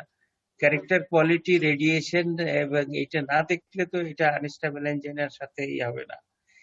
যেমন চেস্ট পেইনের মানে স্টার্টিং আনস্টেবল এনজাইনায় রেস্ট হইতে পারে, উইথ মিনিমাল এক্সারশন হইতে পারে, এবং এটা ডিনোভো সিভিয়ার হইতে পারে, যেটা ক্রনিক স্টেবল এনজাইনা হবে না। ক্রনিক স্টেবল এনজাইনা এটা বিল্ড অন, যত হাঁটতে থাকবে তত ব্যথা শুরু হতে থাকবে, তারাই গেলে ব্যথা কমতে থাকবে। This is classical. Peptic ulcer disease, হ্যাঁ পেপটিক আলসার ডিজিজ অনেক সময় ইয়াং পেশেন্ট, মানে এরপরও হলো আরো একটা জিনিস আছে যে মানে কার্ডিওভাস্কুলার সিস্টেমের মানে analysis, symptom should be analysed in the context of age, sex and risk factor. তিনটে জিনিসের সাথেই আপনি চেস্ট পেইনটাকে আপনি সেট করবেন, তার এইজের সাথে, তার সেক্সের সাথে, রিস্ক ফ্যাক্টরের সাথে। এরপরও এক্সেপশন আছে, অনেক সময় ইয়াং পেশেন্ট মানে আমরা মানে ইগনোর করি যে আরে না তোমার কিছু না, একটা গ্যাস্ট্রিকের ব্যথা, আমরা তার ইসিজিও করতে দেই না, এনজাইমও করতে দেই না। এনজাইম কিন্তু আসলে রুটিন টেস্ট, এটা আসলে করা উচিত। কারণ হলো এনজাইমই একমাত্র টুল, যে টুল দিয়ে তুমি অন্য জায়গায় করবে না। তুমি যদি এনজাইম না করে ছেড়ে দাও, মানে ওই যে সিরাজের কাছে একটা রুগী মানে বারান্দায় ছিল, বারবার বলতেছিল যে স্যার আমি মানে সে বুকে ব্যথা হইতেছে, সে একদম ইয়াং পেশেন্ট দেখে বলছে আরে না তোমার এটাতে হার্টের অসুখ হওয়ার সম্ভাবনা নাই, তুমি বাড়িতে যাও। ছুটি দেওয়ার চেষ্টা করছিল, তো ও বলছে না স্যার আমার ব্যথা বেশি। আমার রুমে চলে এসছে যে স্যার আমার বুকে ব্যথা, আমার ছুটি দিতেছে, আমার 2টা ইসিজি করছে, 2টা ইসিজি নর্মাল, কিন্তু স্যার আমার ব্যথা যায় না। 2বার রক্ত পরীক্ষা করছে স্যার, 2বারই রক্ত পরীক্ষা নর্মাল। আমি কি তোমার যে এক্সিস্টিং যে এভিডেন্স আছে তাতে তোমার হার্টের অসুখ হওয়ার সম্ভাবনা নাই, সেই জন্য স্যার বলছে আচ্ছা ঠিক আছে তুমি আজকে থাকতে চাও থাকো, তুমি কালকে সকালবেলা আবার রক্ত পরীক্ষার ইসিজি করাও। পরের দিন রক্ত পরীক্ষার ইসিজি করাইছে, দেখা যায় অ্যান্টিরিয়ার এমআই হয়ে গেছে, তার অ্যান্টিরিয়ার এমআই, ট্রোপোনিন বাড়ছে, সেই রোগী 7 দিন হাসপাতালে থাইকে তারপরে ছুটি মুটি পরে দেওয়া লাগছে আর কি গেছে। এরকম যে এক্সেপশন হইতে পারে না তা না, হইতে পারে, কিন্তু সেই জন্যই পেশেন্ট অনগোয়িং চেস্ট পেইন থাকলে অথবা পারসিস্টেন্ট সিমটম যদি থাকে, সিমটমটারে অ্যানালাইসিস করতে হবে। অনেক সময় মেলিঙ্গেরিং থাকে, অনেক থাকতে পারে, কিন্তু একটা মানে বা লেস দ্যান 5%ও এরকম তুমি মানে হতবাক হয়ে যেতে পারো রোগীর প্রেজেন্টেশন দিয়ে। অনেক সময় মানে টিপিক্যাল প্রেজেন্টেশন থাকে না, মানে আনস্টেবল মানে সরি অ্যাটিপিক্যাল প্রেজেন্টেশন নিয়ে রোগী প্রেজেন্ট করে। অ্যাটিপিক্যাল প্রেজেন্টেশনের ভিতরে প্যালপিটেশন এবং চেস্ট পেইন বিলো আপনি আমব্লিকাস, যদিও রেয়ার, মানে অ্যাবাভ দি আমব্লিকাস ইটস টিপিক্যাল, কিন্তু তারপরও প্রেজেন্টেশন হতে পারে। শুধুমাত্র প্যালপিটেশন নিয়েও চেস্ট পেইন প্রেজেন্টেশন করতে পারে, অ্যাসিম্পটোমেটিকও থাকতে পারে। তো সবকিছুর সাথেই মানে অন্যরা যা ভাববে না তা তোমার ভাবতে হবে, অন্যরা যেটা বুঝবে না তা তোমার বুঝতে হবে। সেই এইখানটাই হইতেছে পোস্ট গ্রাজুয়েশনের পড়া। সবাই মানে চেস্ট পেইন সেন্ট্রালি লোকেটেড মোর দেন 20 মিনিটস এর আসলে রেডিয়েশন হলে এটা সবাই ডায়াগনোসিস করতে পারবে। তুমি অ্যাটিপিক্যাল কেসগুলো ডায়াগনোসিস করতে পারো কিনা, অ্যাটিপিক্যাল প্রেজেন্টেশন গুলো তুমি বুঝতে পারো কিনা, দ্যাট ইজ ইউর ক্রেডিট। তোমাকে পড়ানো হয় সেই জন্যই, তোমাকে বোঝানো হয় সেই জন্যই। এটা নর্মাল কেস তুমি পারবা, এটা ইটস এ কোয়াইট মানে ন্যাচারাল। এটা দিয়ে মানে তোমার এটার জন্য তোমার তৈরি করা হয় না। ও আন্ডার গ্রাজুয়েটের তুমি ইন্টার্নকে জিজ্ঞাসা করো, ও বলতে পারবে মানে unstable engineer management typical issue সবকিছু। কিন্তু অ্যাটিপিক্যাল জিনিসগুলো পারবে না, অ্যাটিপিক্যাল প্রেজেন্টেশন গুলো পারবে না। ঠিক আছে, আর যদি প্রশ্ন থাকে করেন, আর নাহলে মনে হয় যে অনেক অনেক হয়ে গেছে আজকে। স্যার ওই যে আনস্টেবল ইঞ্জিনিয়ারকে ডুয়েল এন্টি প্লেটলেট স্যার আমরা কখন দিব, স্যার? বা কতদিন মানে এটা আমরা কন্টিনিউ করবো? Is diagnosed it's an unstable angina, treatment is same. 1 year. Treatment same দিতে হবে, এবং ডুয়েল অ্যান্টিপ্লেটলেটই তোমার দিতে হবে আনস্টেবল এনজাইনা ডায়াগনোসিস করলে, এবং 1 বছর পর্যন্ত তোমার ডুয়েল অ্যান্টিপ্লেটলেট দেবো, তারপরে অ্যাসপিরিন লাইফ লং। তুমি অন্য সব ক্ষেত্রে নন এসটিএমআই এসটিএমআই ক্ষেত্রে যেরকম প্রোটোকল যা ইউজ করে সব সমান, শুধুমাত্র এখানে থ্রম্বোলাইটিক নাই। আর অ্যানোক্সাপারিনের ক্ষেত্রে কথা হচ্ছে, অ্যানোক্সাপারিন তোমার ইউজ মানে করা উচিত, কারণ এটা একটা প্রথম বটিক স্টেট থাকে, এটা চলে যেতে পারে।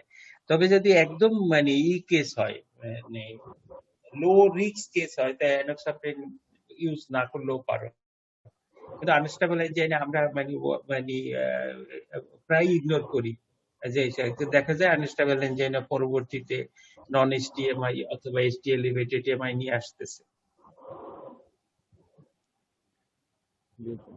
স্যার অনেকগুলো প্রেজেন্টেশনে তারা প্রায় বলতে শুনি স্যার, এক্সপ্লোসিভ ডজেলটাকে এখন তারা অতটা গুরুত্ব দিতে চায় না, তারা প্লাস্টিক গ্রেল টিকা গ্রেলের উপর গুরুত্ব দিতে চায়। তো স্যার সেক্ষেত্রে কোনো ইয়ে আছে কিনা স্যার, যে কেন এটা? প্রাসুগ্রেল মানে ক্লোপ এই সে protein drug, definitely protein drug দেওয়া যাইতে পারে, নন এসটিএমআই আনস্টেবল এনজাইনায় দেওয়া যেতে পারে, কিন্তু প্রেফারেবলি যেখানে প্রাইমারি পিসিআই করা হয় সেক্ষেত্রে তার মানে পোটেন্সি বেশি আছে।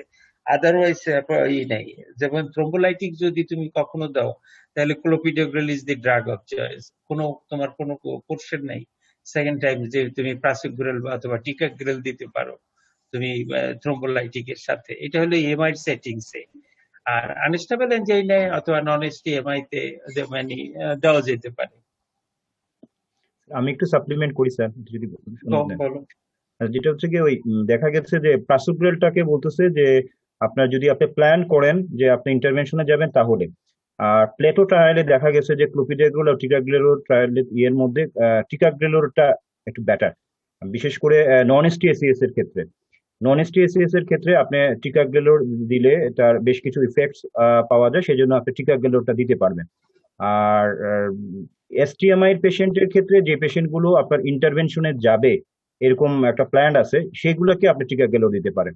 কিন্তু যে সমস্ত পেশেন্ট ইন্টারভেনশনে যাবে না, কনজারভেটিভ ট্রিটমেন্ট পাবে, তার ক্ষেত্রে টিকাগ্রেলোরের কোনো রুল নাই। আমরা আমাদের ওয়ার্ডের ক্ষেত্রে আমাদের একটা এক্সপিরিয়েন্স আমরা দেখছি, আমরা টিকাগ্রেলোরটা একটু কম ইউজ করি, আমরা মানে বেশিরভাগ ক্ষেত্রে ওই ট্রেডিশনালি ক্লোপিডোগ্রেলেও থাকি। সুতরাং এই ব্যাপারে স্যার যদি একটু কিছু বলতেন। না, কনফিউশন নাই। যদি তুমি পিসিআই না করো, clopidogrel is the drug of choice in case of thrombolytics.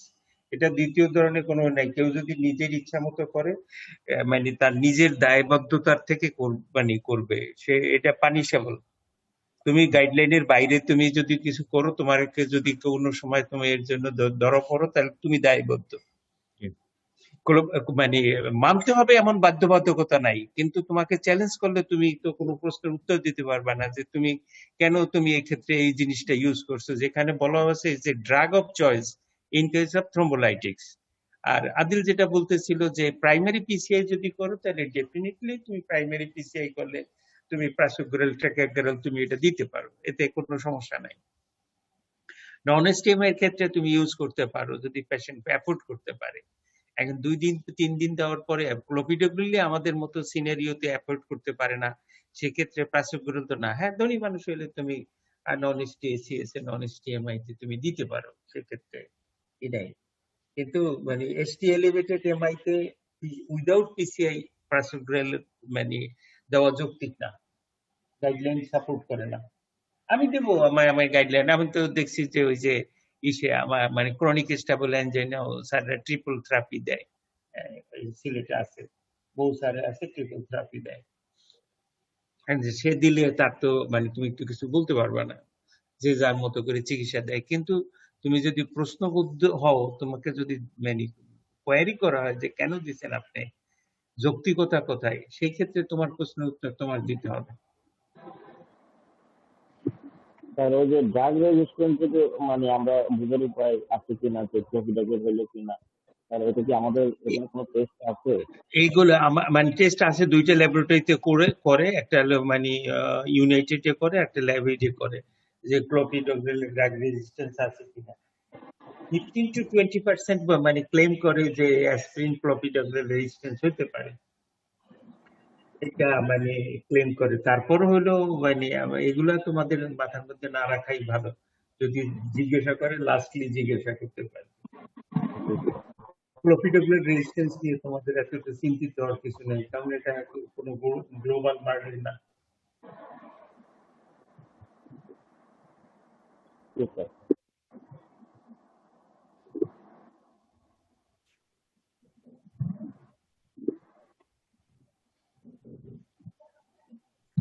তাহলে গাইডলাইনে বলতো প্রফিটেবল রেজিস্ট্যান্স আছে, এটা একটা ইস্যু তারা দিত।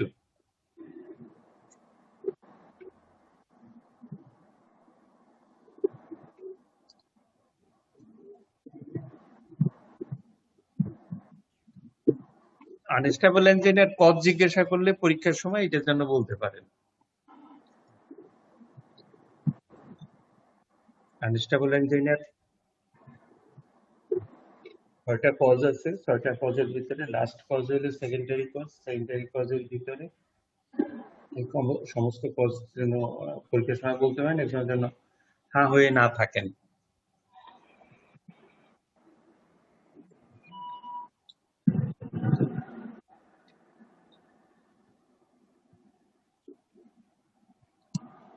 পরীক্ষার সময় জিজ্ঞাসা করলে আনস্টেবল এঞ্জিনিয়ার কজ, মনে হয় যে এই টার্মটা নতুন শুনছেন আপনারা,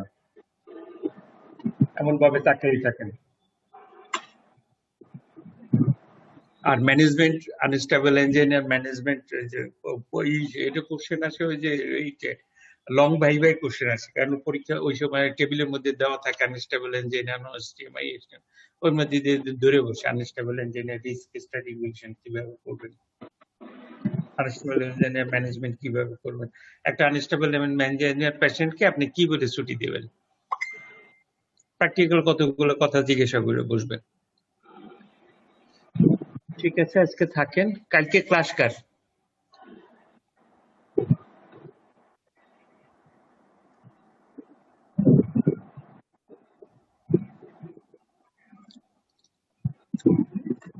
আর মানে আর কোনো কোশ্চেন থাকলে করেন, আর যদি না থাকলে তাহলে লিভ করেন।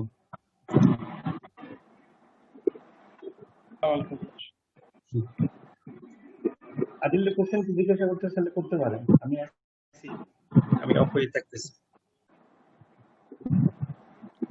শকত, হ্যাঁ আমি আপনাদের যেটা মেইনলি যেটা বলবো যে আসলে হচ্ছে কি স্যার যে কথাগুলো বললো মেইন হচ্ছে কি আপনার ক্লিনিক্যাল এক্সপিরিয়েন্স, যে স্যার যেটা বললো যে আপনার abdominal pain, chest pain, atypical presentations এগুলো নিয়ে আসতে পারে। সেজন্য আপনাকে শুধু না সবাইকে বলার উদ্দেশ্যটা হচ্ছে কি আপনারা যখন রোগী যখন আসবে আপনারা নিজে একটু দাঁড়ায় থেকে নেওয়ার চেষ্টা করুন, যদিও এখনকার সিনারিওতে এটা একটু কঠিন ডিফিকাল্ট সব কিন্তু এই হিস্ট্রিটা নেওয়ার চেষ্টা করুন। হিস্ট্রিটা কিন্তু আপনি কি ট্রিটমেন্ট দিবেন এগুলো কিন্তু সব জানাই আছে, আপনি কি কি দিবেন এটা তো আসলে প্রোটোটাইপ হিসেবে আছে। আপনার মেইন জিনিসটা হচ্ছে আপনার ডায়াগনোসিসটা করা, এবং এই ডায়াগনোসিসটা যেন এভিডেন্স বেসড হয়। আপনার এভিডেন্স কেমন স্ট্রং হলো, কি পরিমাণ লজিক্যাল ওয়েতে আপনি আগালেন, সেটা কিন্তু খুবই গুরুত্বপূর্ণ।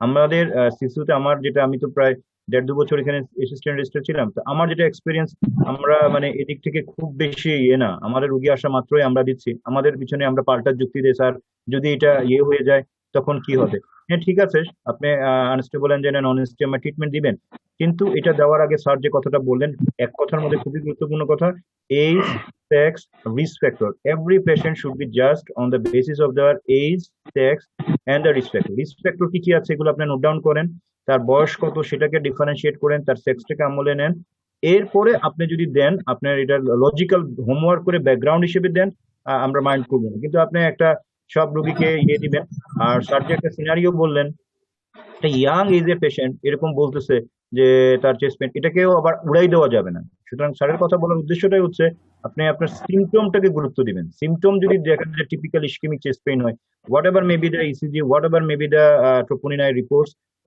always try to respect the symptom of the patient, otherwise you lose the patient. সিমটমটাকে আমলে নিতে হবে, আর সিমটমকে আমলে নিতে হলে অবশ্যই রোগীর পাশে দাঁড়াইতে হবে, ইন্টার্ন নিলে হবে না, আপনাদেরও নিতে হবে।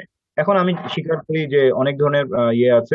আরেকটা প্রবলেম যেটা আপনারা করেন যে আমার এক্সপ্লেনেশন যে আপনার ডিসচার্জ যে ইসিজি থাকে না, এটা আপনারা হচ্ছেন গিয়ে মেইন ওয়ার্কিং ফোর্স, ইন্টারনেট পরে আপনারা মেইন ওয়ার্কিং ফোর্স।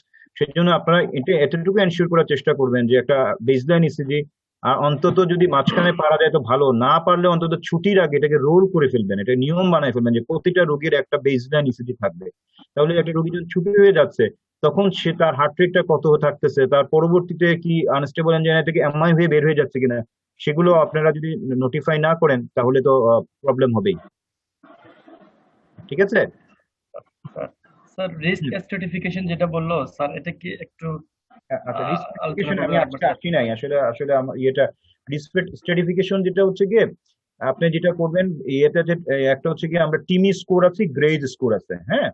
তো গ্রেড স্কোর যেটা সেটাটাই আপনি ইয়েতে বেশি, নতুন যে ইএসসির যে 2020 গাইডলাইনে গ্রেড স্কোরকে বেশি বলেছে, মানে বেশি প্রায়োরিটি দিয়েছে। এটার পিছনে তাদের যুক্তিটা হচ্ছে যে গ্রেড স্কোরের যে ভেরিয়েবলস গুলো দেওয়া হয়েছে এগুলোর মধ্যে ভেরিয়েবলস গুলো হেমোডাইনামিক্স ভেরিয়েবল, বিশেষ করে ক্লিপ ক্লাসিফিকেশন, তারপরে এগুলোকে রেনাল ফাংশন, এগুলোকে তারা আমলে নিয়েছে, যেটা টিমিতে করে নাই। যার কারণে তারা টিমি যেটা আমরা ওয়ার্ডে করি এটার তুলনায় গ্রেসটাকে গুরুত্ব দিয়েছে। গ্রেস স্কোরের মাধ্যমে তারা এটাকে 3টা ভাগে ভাগ করেছে, লো, ইন্টারমিডিয়েট এবং হাই। আমি প্রথমে হাই থেকে আসি। হাই যেটা বলতেছে যে আপনার গ্রেস স্কোর সম্ভবত 140-এর উপরে হলে, এবং সাথে যদি হাই রিস্ক ফিচার থাকে, যদি কোনো পেশেন্টের হিমোডাইনামিক্যালি আনস্টেবল, তারপর হচ্ছে গিয়ে রিফ্র্যাক্টরি অ্যানজাইনা, তারপর রিকারেন্ট অ্যানজাইনা অথবা মিনিমাল এক্সারশনে অ্যানজাইনা, তারপরে হার্ট ফেলিওর, এটা তো বলেছি, এগুলো যখন থাকবে, ভিটি ভিএফ হয়েছে, এই ধরনের রোগীতে যেটা আছে এই দুটা হচ্ছে হাই রিস্ক গ্রুপ। এই হাই রিস্ক গ্রুপটাকে যে জিনিসটা করতে হবে, আপনাকে জিনিসটা করতে হবে, ওটাকে 3টে স্ট্র্যাটেজি রেখেছে। একটা হচ্ছে গিয়ে আর্লি, যেটা 2 ঘন্টার মধ্যে আপনাকে পিসিআই করতে হবে। আরটা রেখেছে ইমিডিয়েট, একটা হচ্ছে ইমিডিয়েট, আর একটা হচ্ছে আর্লি যেটা 24 ঘন্টার মধ্যে, আর একটা হচ্ছে গিয়ে 72 ঘন্টার মধ্যে। তাহলে হাই রিস্ক ফিচার থাকলে অবশ্যই আপনাকে 2 ঘন্টার ভিতরে করতে হবে। 2 ঘন্টার মধ্যে করা না গেলে তাহলে আপনি ইয়েতে যাবেন, ইমিডিয়েটলি না গিয়ে আর্লিতে যাবেন, যেটা 24 ঘন্টার মধ্যে। আর 24 ঘন্টার মধ্যে না গেলে আরেকটা অপশন আছে ডিফার্ড, এটা হচ্ছে গিয়ে 48 থেকে 72 ঘন্টার মধ্যে। স্ট্র্যাটিফিকেশনটা হবে আপনার কিছু ক্লিনিক্যাল প্যারামিটার্স, পাশাপাশি গ্রেড স্কোর, মানে সাবজেক্টিভ খালি না, অবজেক্টিভ এভিডেন্স থাকবে। আপনি এটার জন্য ওয়ার্ডের জন্য সবচেয়ে ভালো করতে পারেন, আপনি গ্রেড স্কোর করবেন, গ্রেড স্কোর করে এটার কি অবস্থায় আছে সেটাকে আপনি দেখে, গ্রেডটা কত আছে এটা দেখে আপনি অবজেক্টিভলি বলতে পারবেন যে এই রোগীর ক্ষেত্রে আপনি কোন স্ট্র্যাটেজিতে যাবেন। যদি এটা লো স্কোর থাকে, 140-এর যদি কম থাকে, আদার্স কোনো রিস্ক ফ্যাক্টরস বা অন্য ধরনের কোনো ইয়েগুলো নেই, যেমন ডায়াবেটিস নাই, সিকেডি নাই, তাহলে সেই ক্ষেত্রে আপনি তাকে কনজারভেটিভ অ্যাপ্রোচে যাবেন, কনজারভেটিভ অ্যাপ্রোচে গিয়ে মেডিকেল ট্রিটমেন্ট দিবেন। এই মানে হাই থেকে ইন্টারমিডিয়েট রিস্কে যারা পাবে তারা ইনভেসিভ স্ট্র্যাটেজিতে যাবে, যারা লো ইয়েতে থাকবে তারা কনজারভেটিভ স্ট্র্যাটেজিতে যাবেন। সব ক্লিয়ার? জি স্যার, জি স্যার, থ্যাংক ইউ। আপনি গ্রেসটাকে আপনি ইয়েতে ওয়ার্ডের চেষ্টা করবেন যে গ্রেসটাকে, গাইডলাইনে বলেছে গ্রেসটাকে বেশি গুরুত্ব দিয়েছে। গ্রেসটার আপনি অনলাইন ইয়েতে নিয়ে আপনি যদি ইয়ের পাশাপাশি লিখে রাখেন, আপনারা যে জিনিসটা করতে পারেন, আমি শর্টকাট টিপস দিচ্ছি। আপনারা যখন এটা চেস বেন আসবে, হিস্ট্রির মধ্যে যে শীট থাকবে এখানের মধ্যে রিস্ক ফ্যাক্টর গুলো পটাপট লিখে ফেলবেন, কটা কটা রিস্ক ফ্যাক্টর আছে এটা আপনি লিখে ফেলবেন। দ্বিতীয়ত হচ্ছে কি আদিল স্যার, আমার একটা কোয়েশ্চেন, এই যে গ্রে স্কোর বললেন যে মোর দেন 140, টিমি স্কোরের ক্ষেত্রে পয়েন্টটা কত? হাই রিস্ক বলবো সম্ভবত 9 মনে হয়, আমার এটা এই মধ্যে ঠিক ইয়ে নাই। হ্যাঁ, এটার ক্ষেত্রে আলাদা ইয়ে আছে, সম্ভবত 8 বা 9। তো মেইন যেটা হচ্ছে গিয়ে টিমির একটা ইয়ে আছে, টিমিটা হচ্ছে গিয়ে ইউজার ফ্রেন্ডলি, ওয়ার্ডের জন্য ভালো। কিন্তু যে জিনিসটা হচ্ছে কি, যে দুটো প্যারামিটার যেটা বললাম, হার্ট ফেলিওর ক্লিপ ক্লাসিফিকেশন, তারপরে বিপির কথা, বিপি না, আরো দুটো হিমোডাইনামিক প্যারামিটার, তারপরে সিরাম ক্রিয়েটিনিন, এগুলাকে তার আমলে নেয় নাই। যে আমলে না নেওয়ার কারণে 2020-এর যে গাইডলাইনে কিন্তু বেশি প্রায়োরিটি দিচ্ছে, বারবার একই কথা বলতেছে তারা গ্রেস স্কোর করতে, এবং আরেকটা কথা বলতেছে যে আপনি ব্লিডিং রিস্ক স্কোর করার জন্য ওরাও একটা কথা, ক্রুশিয়াল একটা স্কোর আছে, এটার কথা তারা বলতেছে। মানে আপনি টিমির পাশাপাশি আপনি গ্রেসটার ব্যাপারে বেশি ইয়ে হবেন, গ্রেসের ভেরিয়েবলস গুলা। আর এটা ইন্টারনেট থেকে আপনি ওই যে ইয়েতে আছে ক্লিক্স ক্যালকুলেটরের মধ্যে আপনার রোগীর কত, এটা আপনি যদি আপনার ডিসচার্জের যে ট্রিটমেন্ট শিট আছে এটা পাশে যদি লিখে রাখেন, আপনার জন্য সুবিধা হবে যে আপনি এই রোগীর খারাপ এটাকে আপনি সাজেস্ট করতে পারেন, আপনি এইটা লাগবে আপনার নন এসটিএমআই আনস্টেবল এনজাইনার রোগী খারাপ, আপনি ইনভেসিভ লাগবে, এটা আপনি রোগীকে কাউন্সিলিং করতে আপনার কাজে দিবে এই স্কোরিংটা। হ্যাঁ, এবং আপনার ম্যানেজমেন্ট আপনার প্রগনোসিসটা অ্যাসেস করতে পারবেন, এটার ক্ষেত্রে ট্রিটমেন্টের ক্ষেত্রে আপনি অ্যাগ্রেসিভনেসটা কেমন দেখাবেন সেটাও অ্যাসেসমেন্ট করতে পারবেন। সুতরাং আপনারা চেষ্টা করবেন ওয়ার্ডে যখন যেটা যেগুলোর ক্ষেত্রে পসিবল ওই ট্রেস স্কোর স্কোরটা পাশে লিখে রাখতে, এই ট্রিটমেন্ট শিটের যে পাশে লিখে রাখতে। আর ফ্যাক্টর অফ রিস্ক এটাকে অবশ্যই আপনারা সবসময় ওই প্রথম যে পাতা আছে ওইটার মধ্যে লিখবেন। আর চেস্ট পেইন ইন্টার্নদেরকে বলবেন শুধুমাত্র চেস্ট পেইন যেন না লেখে, আপনারা এটা একটু আপনারাই মেইন সোর্স, আপনারা বলবেন চেস্ট পেইনের ইলাবোরেশনটা সেন্ট্রাল হলে সেন্ট্রাল, ল্যাটারাল হলে ল্যাটারাল, যেটাই হোক না কেন এগুলো লিখবেন। আর আপনারা নিজেরা একটু সুপারভাইজ করবেন, তাহলে আপনাদের লার্নিং হবে, একটু কষ্ট হবে কিন্তু আপনাদেরই লার্নিং হবে। জি, তাহলে আমরা কি শেষ করে দেই নাকি? জি স্যার। হ্যাঁ, আমরা শেষ করে দেই, অনেকক্ষণ হলে আপনাদেরও কাজ আছে, কেমন? ঠিক আছে, জি স্যার। আসসালামু আলাইকুম স্যার। হ্যাঁ ওকে, ভালো থাকেন, আল্লাহ হাফিজ। একটু টিমি স্কোরটা আপনারা শুনতে চাচ্ছিলেন, টিমি স্কোরটা একটু মানে ই করে নেন। টিমি স্কোরটায় আসলে কতগুলো ক্লিনিক্যাল প্যারামিটার থাকে আর কতগুলো হলো মানে ই প্যারামিটার থাকে। খুব সহজভাবে যদি আপনি যান উল্টা দিক থেকে, একটা মানে এইজটা হলো বড় ধরনের একটা ফ্যাক্টর। এইজটা হলো 65 এর উপরে যদি এইজটা থাকে তাহলে সে এক মানে প্লাস পয়েন্ট পায়। এরপরে হলো রিস্ক ফ্যাক্টর, ওই যে symptom should be analysed in the context of age, sex and মানে রিস্ক ফ্যাক্টর। সেই রিস্ক ফ্যাক্টর যদি 3টা বা তার বেশি রিস্ক ফ্যাক্টর থাকে তাহলে সেই ক্ষেত্রে 1 পাবে। মোট 7 টিমি স্কোরের মানে স্কোরিং। এরপর যদি করোনারি আর্টারি ডিজিজ তার জানা থাকে আগে থেকে, 50% এর উপরে যদি করোনারি আর্টারি স্টেনোসিস থাকে তাহলে সেই ক্ষেত্রে, এরপর যদি অ্যাসপিরিন সে ইউজ করে তাহলে +1। এরপরে হলো অ্যানজাইনার সিভিয়ারিটি, যদি লাস্ট 24 আওয়ার্স এর ভিতরে 2টা এপিসোড আসে তাহলে সেই ক্ষেত্রে তার 1 হবে।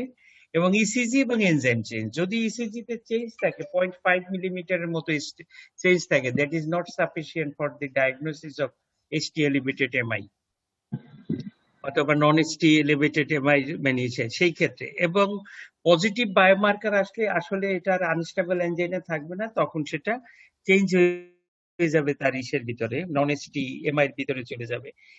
এই যে 7টা মানে মার্ক মানে পয়েন্ট, এই 7 পয়েন্ট দিয়েই তোমার ই করতে হবে। এবং এটার 1 পয়েন্ট যদি মোটামুটি ভাবে থাকে, একটা পয়েন্ট থাকলে সে 5% রিস্ক থাকে 24 আওয়ার মানে 14 ডেজ ইন হসপিটাল মর্টালিটির জন্য। এই জন্য যদি মানে কোনো রিস্ক ফ্যাক্টর 2টার মানে মতো বা 2টার বেশি থাকে, সেই হাই রিস্ক গ্রুপের ভিতরে চলে যায়। 3 বা তার বেশি থাকলে ডেফিনেটলি তার মানে অ্যাগ্রেসিভ ম্যানেজমেন্ট লাগে। আদারওয়াইজ এই সমস্ত পেশেন্ট গুলো যার রিস্ক মানে 0 অথবা নাই আর কি, সে সমস্ত পেশেন্ট গুলো এডমিশনেরও দরকার নাই, হাসপাতাল থেকে আউটডোর বেসিসে ছুটি দেওয়া যায়। এটা হলো স্ট্র্যাটিফিকেশনের জন্য ইন হসপিটাল এডমিশন লাগবে না, ডিসচার্জ হয়ে যাবে, খুব আর্লি ডিসচার্জ হয়ে যাবে, যেটা আর্লি ফলো আপ দরকার, সেটার জন্য খুব বেশি ইম্পর্টেন্ট, নতুবা তুমি তাকে হাসপাতালে রাখবা। আর গ্রেস প্রোটোকলটা মূলত এমআই এর জন্য, মানে এসটি এলিভেটেড এমআই মানে থ্রোম্বোলাইটিক পাবে কিনা সেটার জন্য মানে গ্রেস।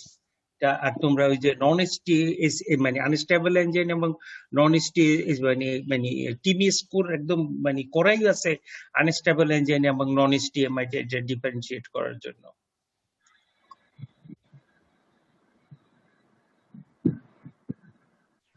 স্বাগত, আমরা লিভ করি তাহলে নাকি? জি।